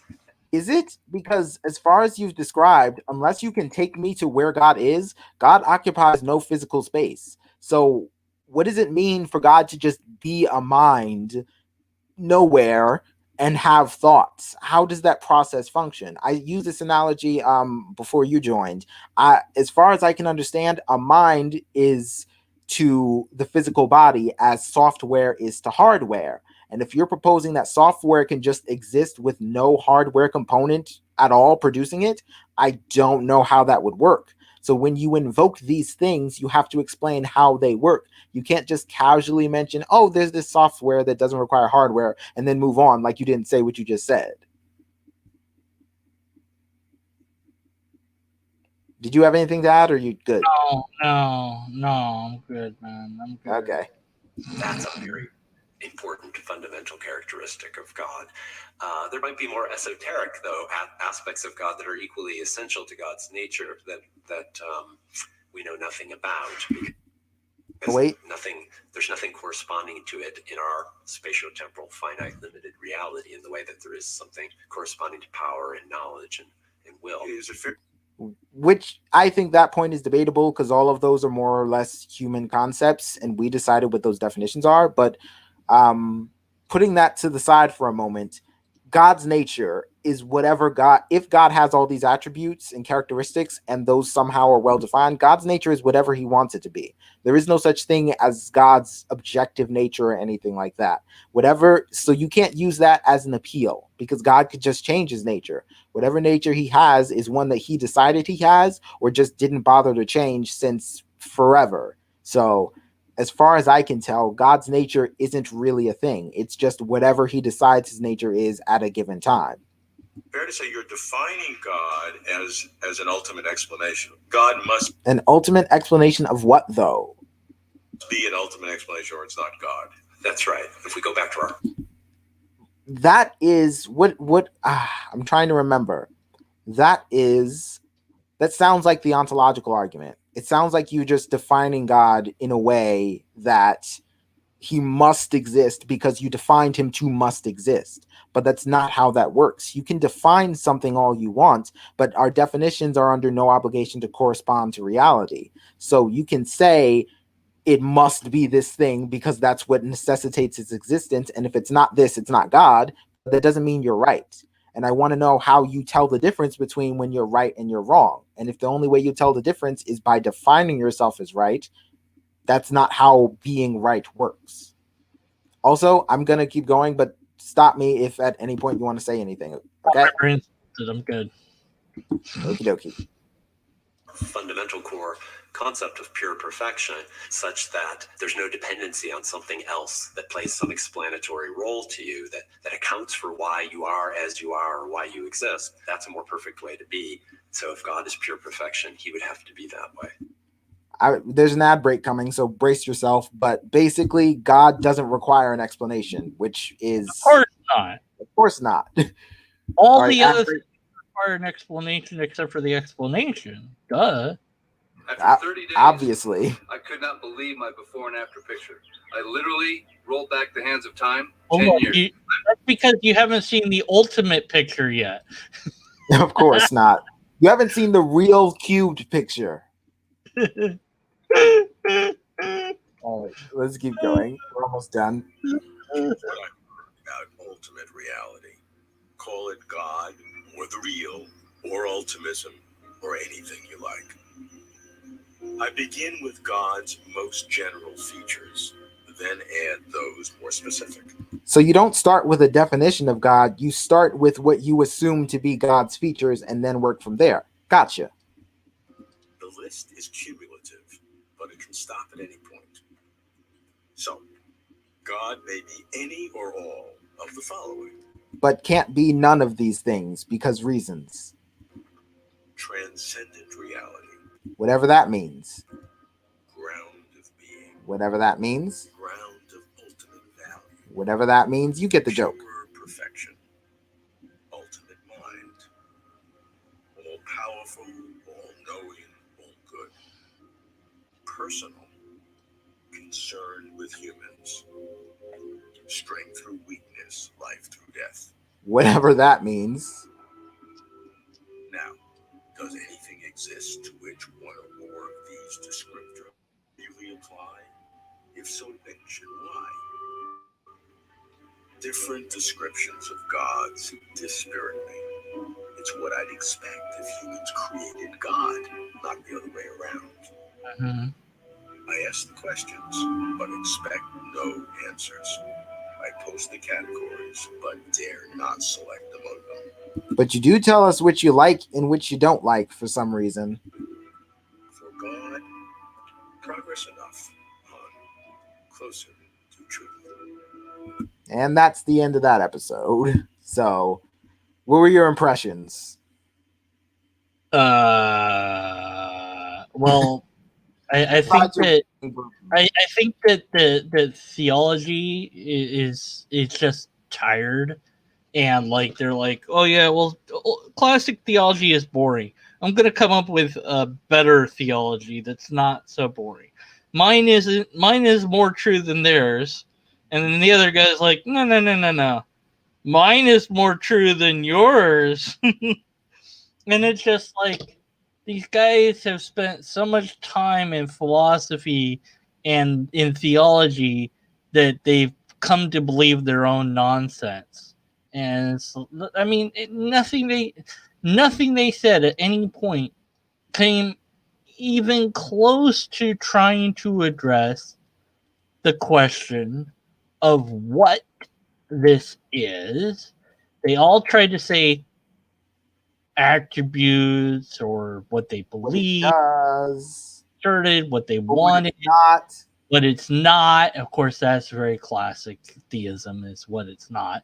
God isn't material, isn't this, it isn't that. And it's like, okay, what is it? Well, and that you can't understand it, you can't comprehend it. And then But you can't understand the fact that you can't understand it. and the guy says, Somehow. he says that it's what he would expect if humans just made it up. But then he seems to reject that a conclusion. Like, which is it? Like, does which? And then he tries to back off and say, "Well, I dare not expect the answers. I don't select among anything." And it's like, but throughout this entire thing, you've been very honest about what makes you dispirited, what makes you happy, what you like, what you don't like. So why now are you acting like you haven't had your bias this whole time? Yeah, he wants it to be personal. He wants it to be. He doesn't like this. He doesn't like that. And yeah, that was the basic reason he rejected the whole ultimism thing was, oh, well, it doesn't really do anything, so I don't like it. Let's go talk to someone else. Right. And so it's like, you don't want to conclude that your conclusion that is made by humans. Well, that seems to be if you're looking for an explanation of all of this, that seems to be a very reasonable explanation. Not only is it reasonable, but it actually, we can actually show that that's the case, because there's plenty of gods that don't that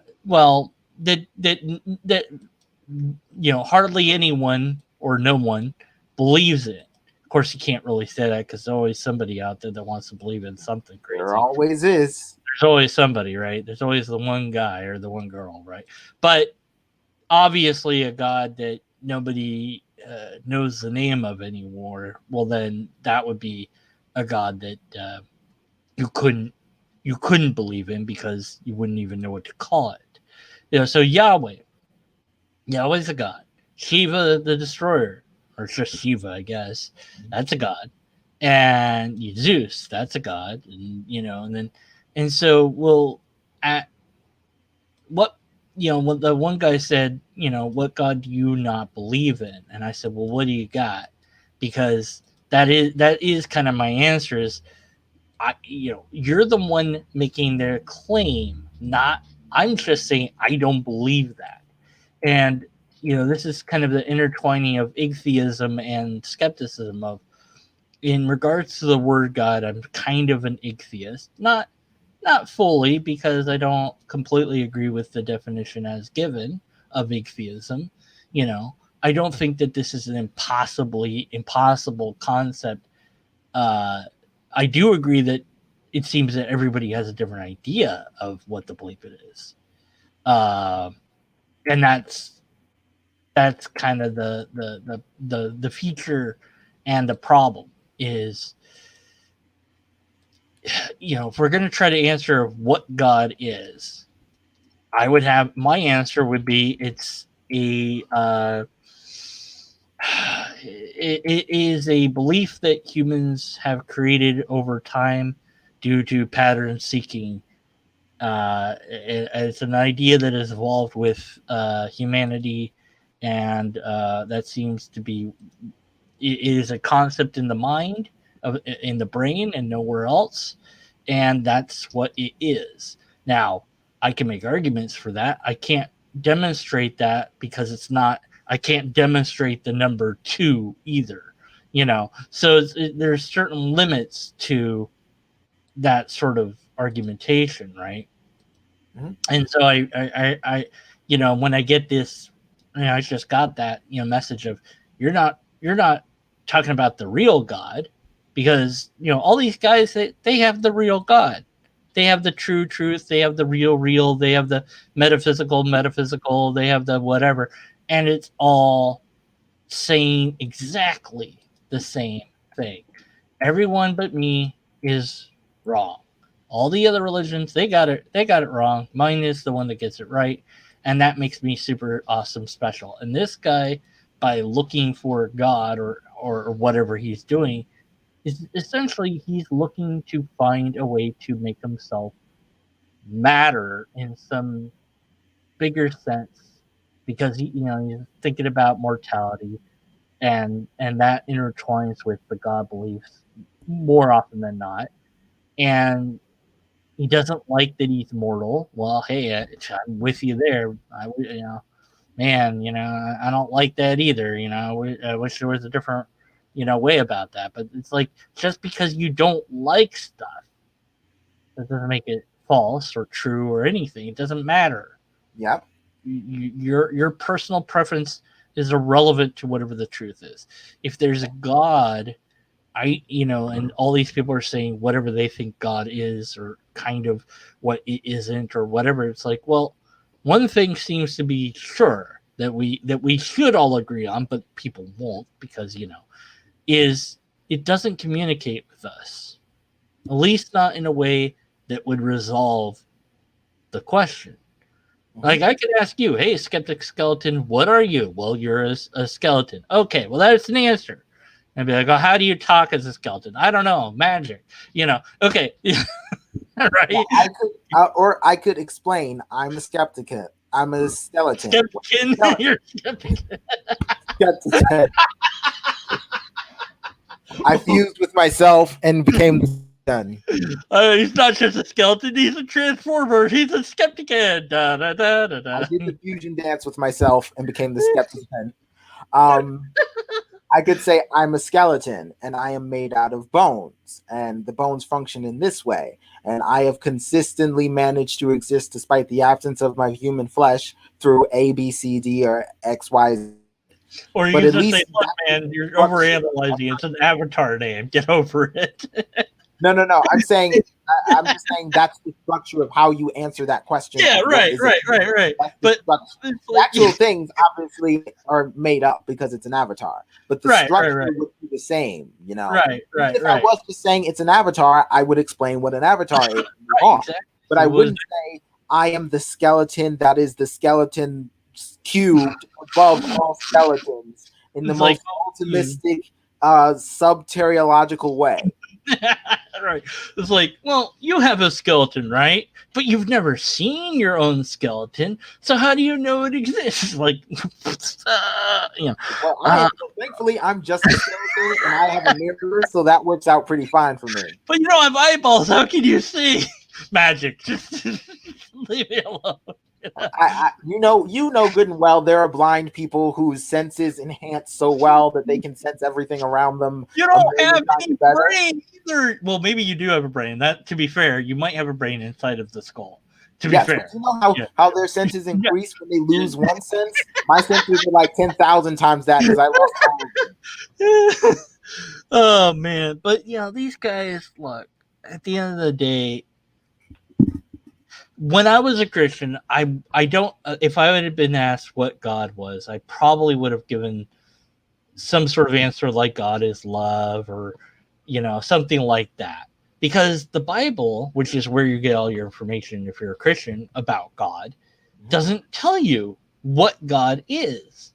It tells you what God does and how God and what God did to people and what God said to people, supposedly, but it doesn't really explain how God works. Exactly. So, no, I don't know of any religion that attempts to do that. Maybe there is one and I just don't know about it. Yeah. I was just gonna say. I was just gonna say, for me, that's why I identify as an ichtheist, and I would be a strong one. I wouldn't go as far as, because there's a lot of there is a mini debate between the differences between ichtheism and theological non-cognitivism. Yeah, I saw that too. I was like, yeah. So I would not go as far as to say for a fact that effectively religious labels have no cognitive meaning, which is what theological non-cognitivism is to definitively say that all religious spiritual labels have no meaning. I wouldn't go that far. Yeah, there's a meaning. It's just that the meaning is kind of buried under words that also don't. It's like, well, God's a spirit, and you go, well, what's the spirit? And you go, well, it's kind of like a soul. Well, what's that? And you go, it's like a ghost. Well, what's a ghost? That depends on who you ask, of course. Yeah, right, exactly. I say ichtheism because I'm referring to myself. I'm not referring to the same. I'm just saying that I, thus far, have been unable to understand any theological label. None of them have made any sense to me. They all seem to be either vague or self-contradictory in some manner. So I cannot understand whatever linguistic meaning they're trying to convey. Theological terms thus far have been unsuccessful in conveying any sort of conceptual meaning. I agree. That's why I also go with ichtheist as far as the word God itself. Then when you get ichtheist is better than theological non-cognitivism. Well, yeah, I agree too. I think that takes it too far as well. I also think ichtheist can kind of. No, I think all the things go too far except for skepticism. That's the only real true truth. Even that goes too far. Of course, you could be too much of a skeptic to where you are skeptical of reality. I think that's too far, you know. Or you could be a denialist, in which case your skepticism just could never be satisfied, and everybody's wrong about everything. Right. No truth. Right, but then that would, there's well, I don't know which one there's more problems in truth truthism or falsism, where everything is true or where everything is false. Both have, it seems, paradoxical problems, but whatever. Okay, here's about skepticism could go too far. There is a limit, okay, within language, and I think we kind of touched upon this a bit, where describing what's a human, and that's why in science they get to try to use precision terminology, right, of what a human is, but you're just trying to explain a universal concept, which is difficult to do, very difficult, if not impossible, because particular you can do. You could say, well, the human has a head. Well, do all humans have heads? You know, like if somebody was born headless, would we call that a human? And if yes, then what makes, you know, so we're, what makes it a human? Yeah, it's like, is it just the head? Is that all? Is all you need to be a human is a brain that's alive and able to interact with the environment? Maybe not even able to. All you need is a brain that's alive. That's does it mean that just because something has a brain that's alive, if when it dies, is it no longer human when it's dead? Is the body no longer a human body when it's not alive? You know?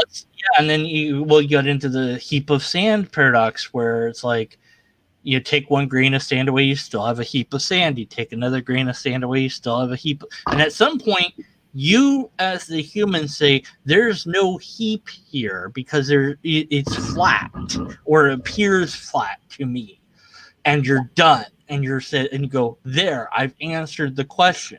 But the philosopher, of course, sitting over there going, yes, but you know, you didn't get rid. When did you get rid of the heap? And you're like, when I took the last grain away just now. That's when it stopped being a heap.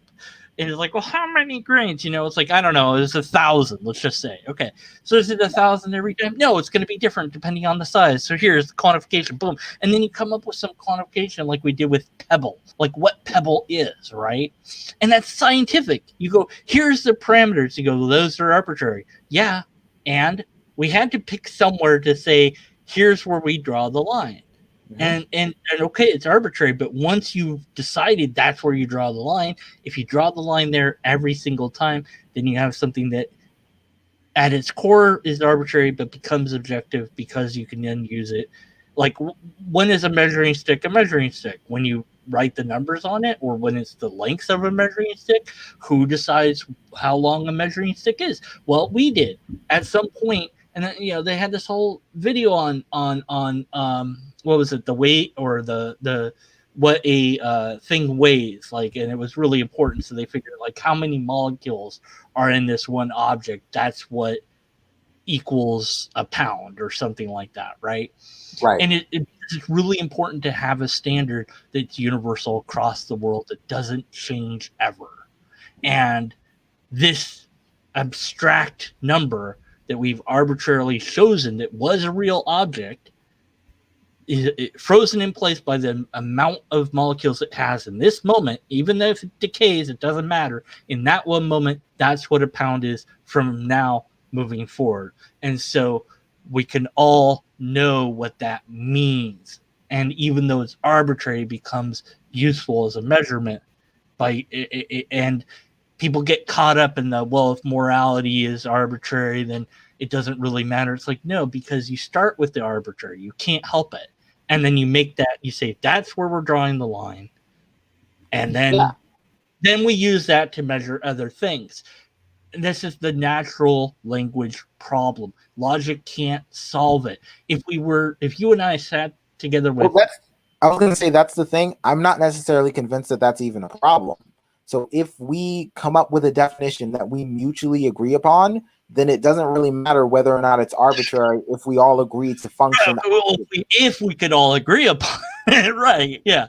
Well, but I'm just saying, hypothetically, if not saying all as in all, but if we mutually agree. So if I tell you my definition of something, right, whether you actually agree or you just say, okay, so for the purposes of argument, I will agree. Right. Well, but that is the essence of the problem itself. That's why it can't be resolved, is because you're looking for a human-wide acceptance of X. And the only way to get that is not natural language. It would be an artificial language. It could mimic an actual language, but it would be essentially its own thing, where this word means this. And that's it. That's what it means. And we go, okay, and this word means that. And you'd have like a single word mean a single thing, whatever, so you'd have, like, I don't know, 10 different words for love. Maybe you would take the Eskimo, they have like what? Yeah, but I guess what I'm saying is, depending on the purposes of what you're trying to do, that might not matter. So when I'm having conversations, I don't particularly care. It's a point I made with objective morality, that even if morality objectively existed and said that it was objectively morally correct to kill your neighbor, I still wouldn't do it. Yeah, right, exactly. So at some point, you could find some objectivism, that doesn't mean that would solve anything, because I don't think that it's a problem to begin with. When I discuss things with individuals, I try to see where they're coming from and meet them in the middle. Whether it's arbitrary or not doesn't matter. My goal is to understand them. If I'm looking from objectivism, then I guess that's a problem. That's not my goal. So I guess the point I'm trying to is that they're saying, essentially, many of these people were saying that whatever God is, there's no way to even describe it.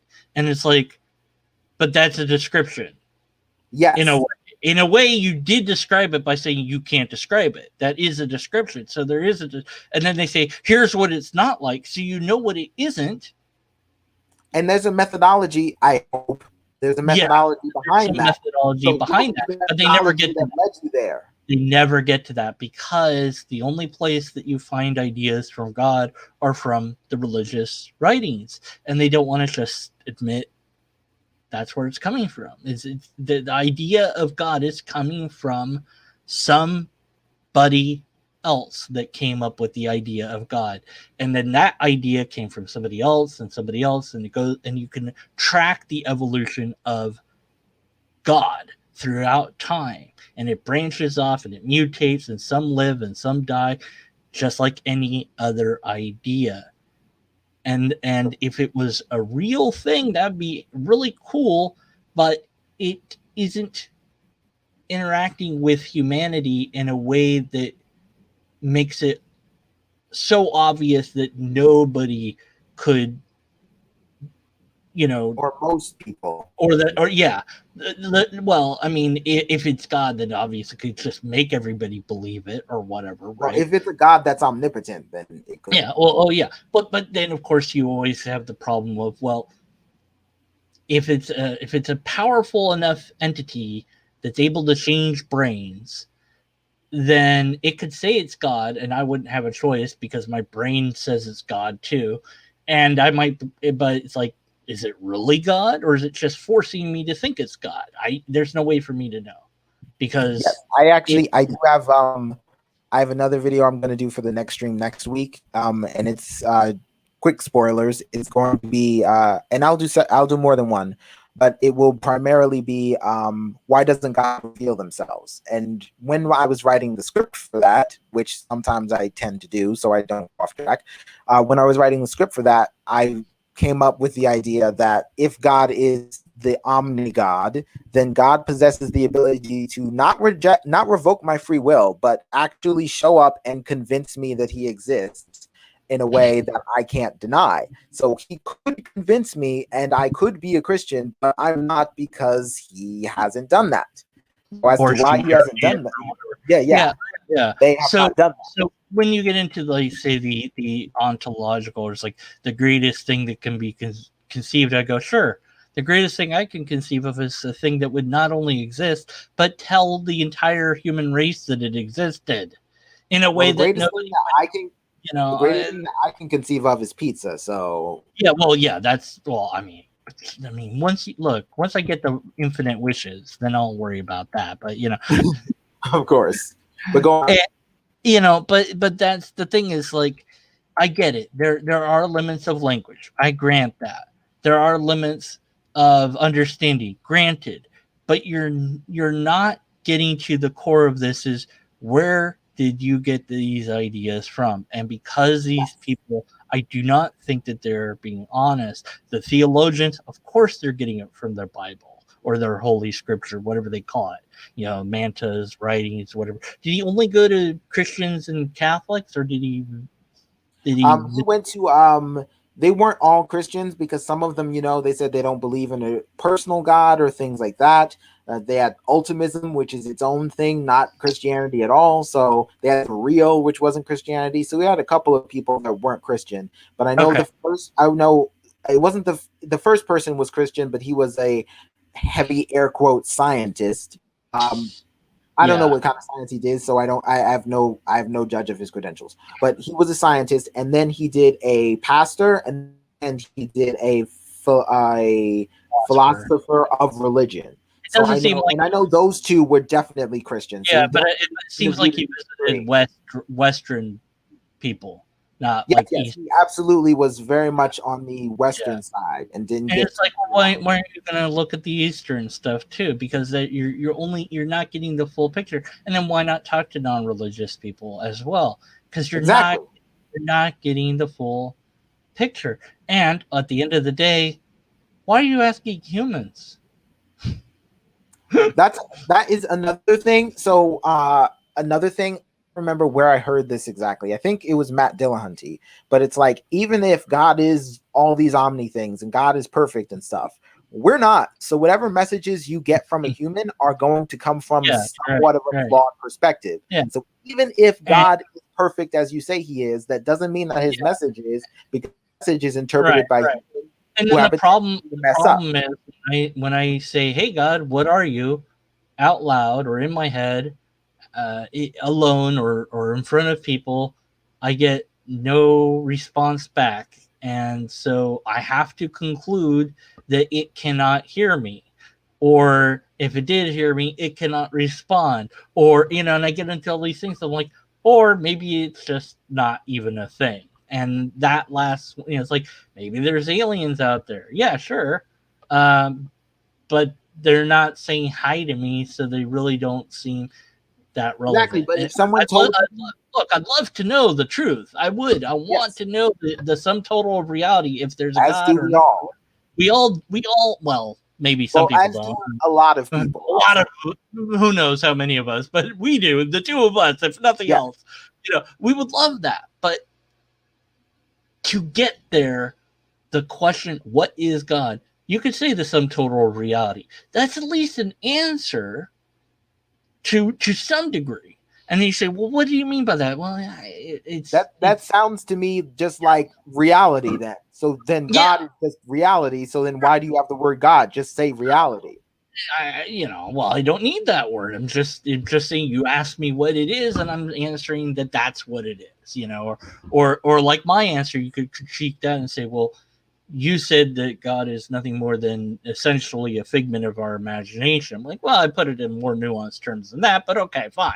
It's like, well, how do you know that's true? It's like, it just seems to be, all the evidence of how God has mutated throughout time, and that it appears to be that whenever God does anything, it's in no way that anybody can confirm except for maybe a handful of people. It's never controlled. Usually, except for the people that already believe it. Yeah. Like, all these people in Mexico saw the sun stand still. I'm like, yeah, maybe they think that they saw that, but the sun didn't actually use that. I actually do use that when people say, a lot of times when people talk about the hypothesis, was Jesus really God, or were the disciples deceived? Were they hallucinating? And then they always say, well, mass hallucinations aren't a thing. Hallucinations are always individuals. So the entire group couldn't be hallucinating. And it's like, that's not true. That is just ostensibly not true.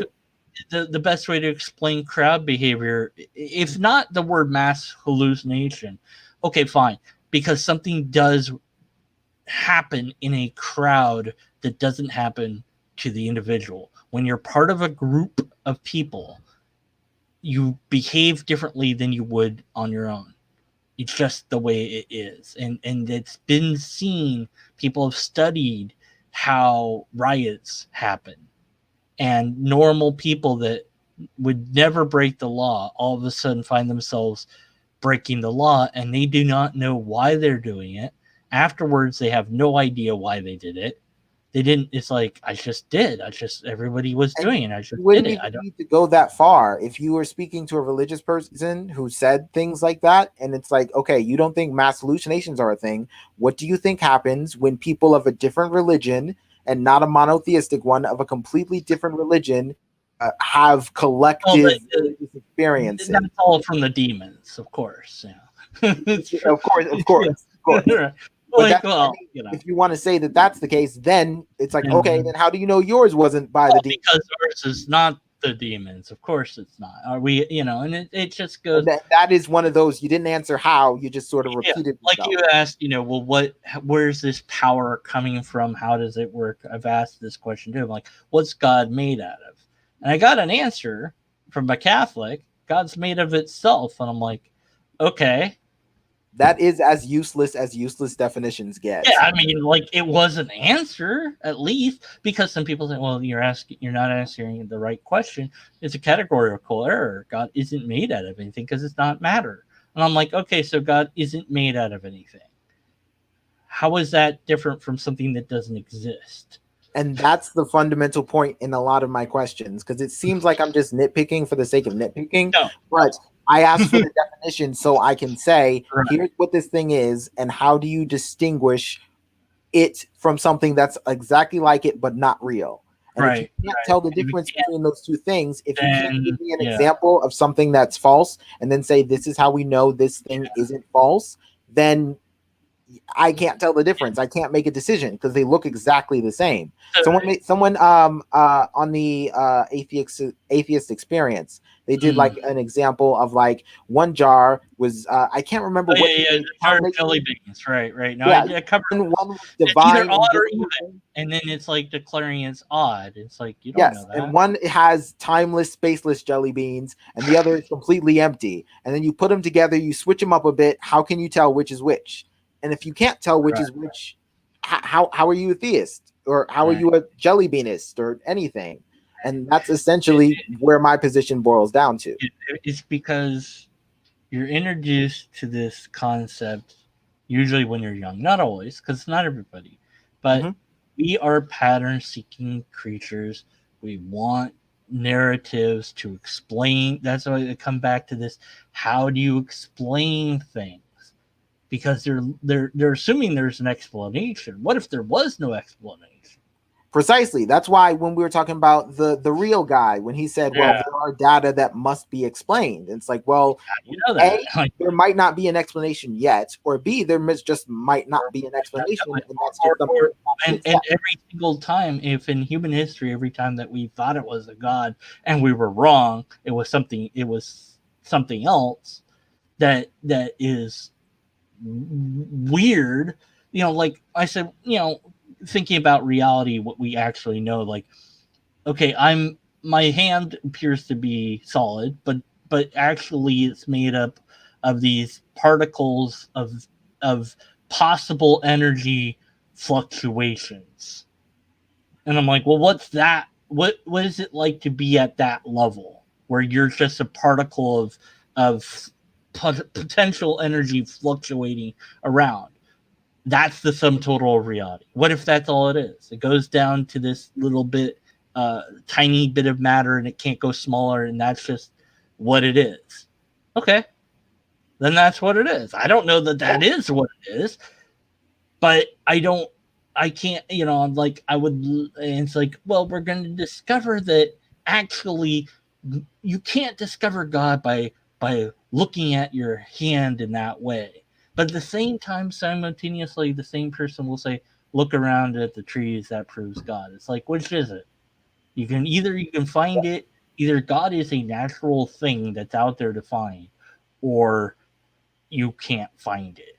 Yeah, it's rare. Well, I don't want to say it's rare. At least in my experience, it's rare to see the same person use both arguments at the same time. But there definitely are people that will both tell you God is beyond human description, and at the same time, you can know he exists because there's a tree over there. Look at the tree and look how complex it is. Basically, they said that look how religion gets everything wrong. But that means, obviously, that there must be a religion that's really right because they all got it wrong. Wait, what? Huh? Like, how do you know that your idea is any better than theirs? And it's all just pure speculation. The difference between, I would suppose, in many ways, is that we're willing to say, look, we don't have the answer. I don't know. I have no idea. This is beyond me. I'm not a scientist. Yeah, I don't know what the bleep I'm talking about most of the time, if not all the time. I don't know. But I do kind of understand logic to some degree, and I kind of understand science to some degree, and I think that those systems work pretty darn well. If you have an alternative for me to use, I'll consider it, but you're going to have to explain how that system works because it has to be coherent. If you don't have a coherent system, you have nothing but feelings and faith. And I don't need those. You have no practical methodology to I don't need employ that. it. I need fact. That's it. And sometimes we don't have the fact. That's fine, And there's many categories, we could go. This isn't just religion, but religion's a great example of this cognitive bias that humans can do. Because I did the same thing just recently, where I started to form a narrative of what's going on with the election voting and all this weird stuff that seems to be going on. I'm like, wait a minute. I don't know anything but what I'm hearing, and I don't even know that that's true. So why am I constructing a narrative about what's true when I don't even know that I have the truth in the first place? So I'm making a conspiracy theory. And I've done this before, and I'm like, I caught myself on it because, well, I wasn't keeping track of who I'm listening to. If I'm listening to both sides of the argument, so to speak, but if I'm listening to one more than the other, and because I'm not keeping track, like I'm not saying I watched X amount of time of this guy, and then I'm relying on my own memory, I'm relying on my own pattern recognition, and these things I know are flawed. So if I want to be a good skeptic and I want to listen to political things, and I don't want to get my brain mushed into one belief or the other, then I have to keep track of how much time I spend, and it has to be an equal amount of time for both sides, if there are sides at all, to the thing at hand. I have to read or listen to equal amounts of words Otherwise, it's going to influence my brain probably in some way that I can't predict. And Yeah, even then, I would say for me, I am much more obviously willing to just straight up say that I don't know. Because at the end of the day, regardless of the issue, yeah, it's easier. Sure. I don't want to get too political, but Yeah, regardless right. of the issue, whichever argument you come across, you're going to have one side that's going to say they're right and send you study after study after study after study. And then another side is going to say they're right and they're going to send you study after study after book after study after study. And I'm not an expert. I can't become an expert overnight. And I can't learn all of this all at the same time. Believe it or not, even though I'm a skeleton, I have a life outside of this. So what do? I have to say I don't know. And I have to say that I don't know until someone convinces me. And Right. not my job, in my opinion, it's not my job to go through every single topic ever and become convinced of something. They have it is that's if why I don't know, it's okay. It's okay to say that I don't know. That is why it is their burden, not ours. And people go, "Oh, well, Google it," and it's like, no, give me the thing that you want me to look at. Oh, well, it's on Google. I'm like, lots of things are on Google. That doesn't mean Lots anything. of wrong things are on Lots Google. of wrong things, and many wrong things on the first page too, because they've search optimized these MLMs. Who was it?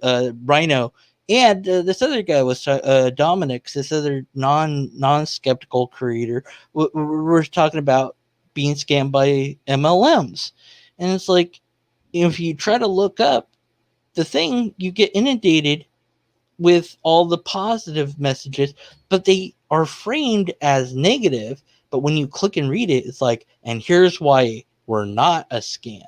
So it's very clever. Like you're looking to find out if they're a scam or not. It's like, here's why they're a scam. You click on it, it goes, nah, here's why they think that we're a scam, but we're not really a scam. And now you're like, well, that was in Google, and that seems really, that makes sense, and therefore it must be true. And the next thing you know, you're wasting your time and money on one of these scams, because that's all it is.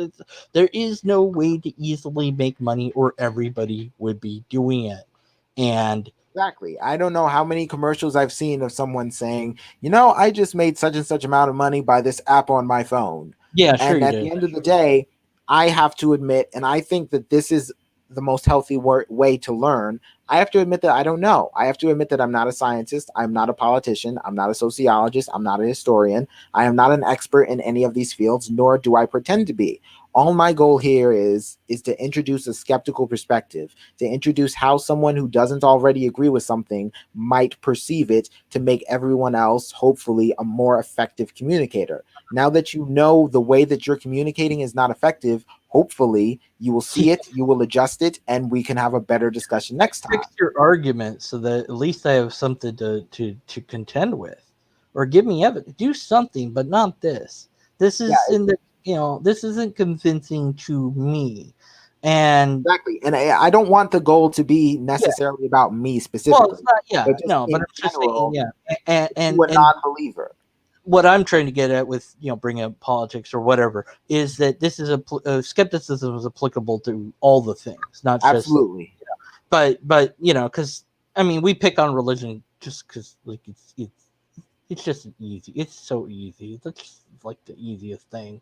Like, look at how wrong this, it's just, I'm not even saying that. I'm not even saying they're wrong. I'm just saying they don't make any sense. I can't say they're wrong because you haven't said anything. I'll say they're wrong if they're a Christian, because that's the one I ate. So I'm happy to be anti-theist when it comes to that. But yeah, okay. Anyway, different, but yeah, different approaches. It's all good. Yeah. I wish they had an idea of what God is, other than okay, would this be a fair way to categorize it? It's a universal concept for any number of particulars. That are you asking? Would that be a satisfactory question? Like, if I'm trying to answer, I'm honestly trying to answer the question of what God is. It's a universal, idea, but it is divided into a number of different particulars.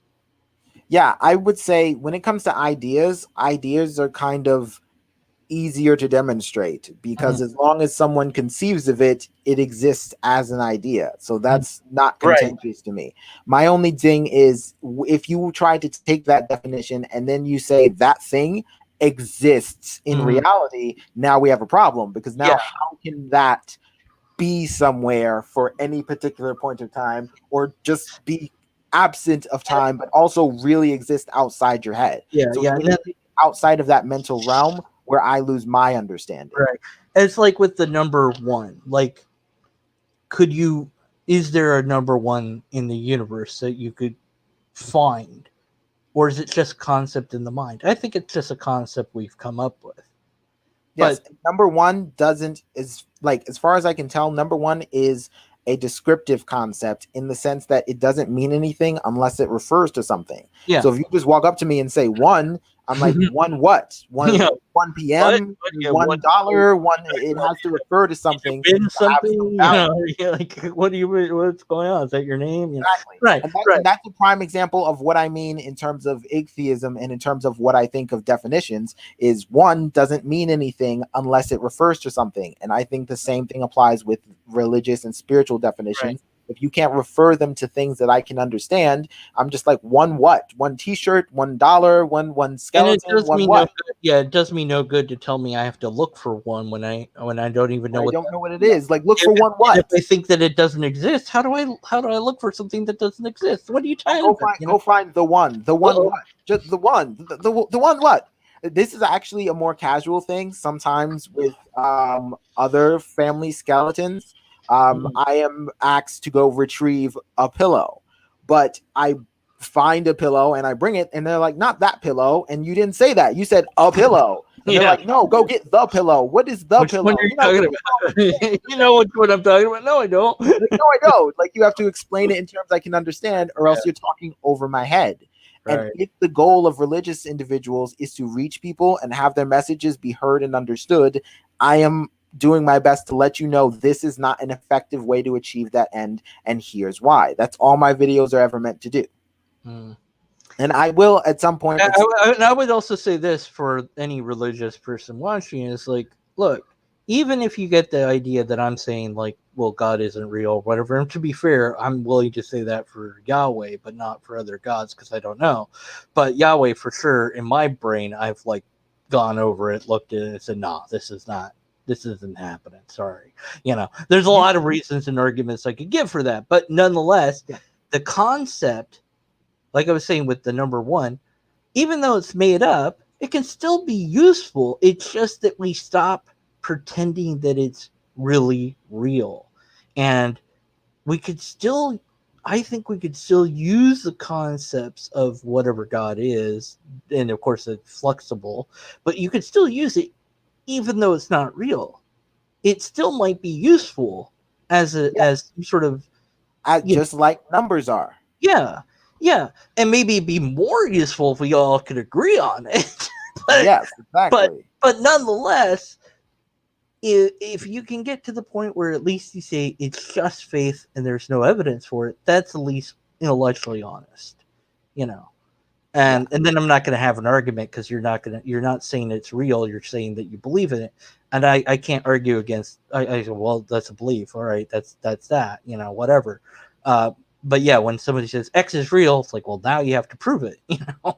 Yeah. So, anyways, that's it for me.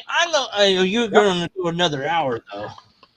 No, I was gonna say, as much as I do, I had another video loaded up, but I really want to because I notice with these streams, usually nobody comes and watches, but they come and watch afterwards, and I don't want them to have to sit through too many. No, they should have to suffer with it. My brain hurts. So it's your fault. So I will wrap up. I wrote in chat different words in Inuit for ice. I thought there was more than that, but there's not. There's only like 6 or 7 words. So yeah, I noticed why I wrote that now. I don't know what that was about. I just wrote, and then during this stream, I wrote a blog about the real true God. So check that out if you want. Hey, could you put it in chat real quick? Put the link in chat real quick. Yeah, sure. During the stream, when I'm like, my brain is melting. What are you talking about? No, I knew what your brain was mentioning when we got to subterriological. I still like my version better. Subterrilogical. It's under the ground. What? Why not? Why is God up rather than down? Like when God be every dirt? Anyways, can you show it? It's in there. It's in there. Is it? It is in the normal chat. It is in the normal chat. I don't know if you see it though. Okay, now I see it. I see it. All right. Right, thank you very much. right, cool. We might still talk after this, but I do want to officially end the stream. Yeah, I'll shut up until you can do that. Yeah. So I will sign say the off thing. now. No, I want to. Oh, go ahead. No, go ahead. I will see you all next week. This is Skeptic Skeleton signing off, and Deconverted Man. Unless and until we have a logically coherent argument, we should be skeptical of the conclusions. All right. See you all probably next week, unless my video is done before then. Take care. Happy New Year's and all that. Yeah, it's good New Year's. My head explodes. Kaboom.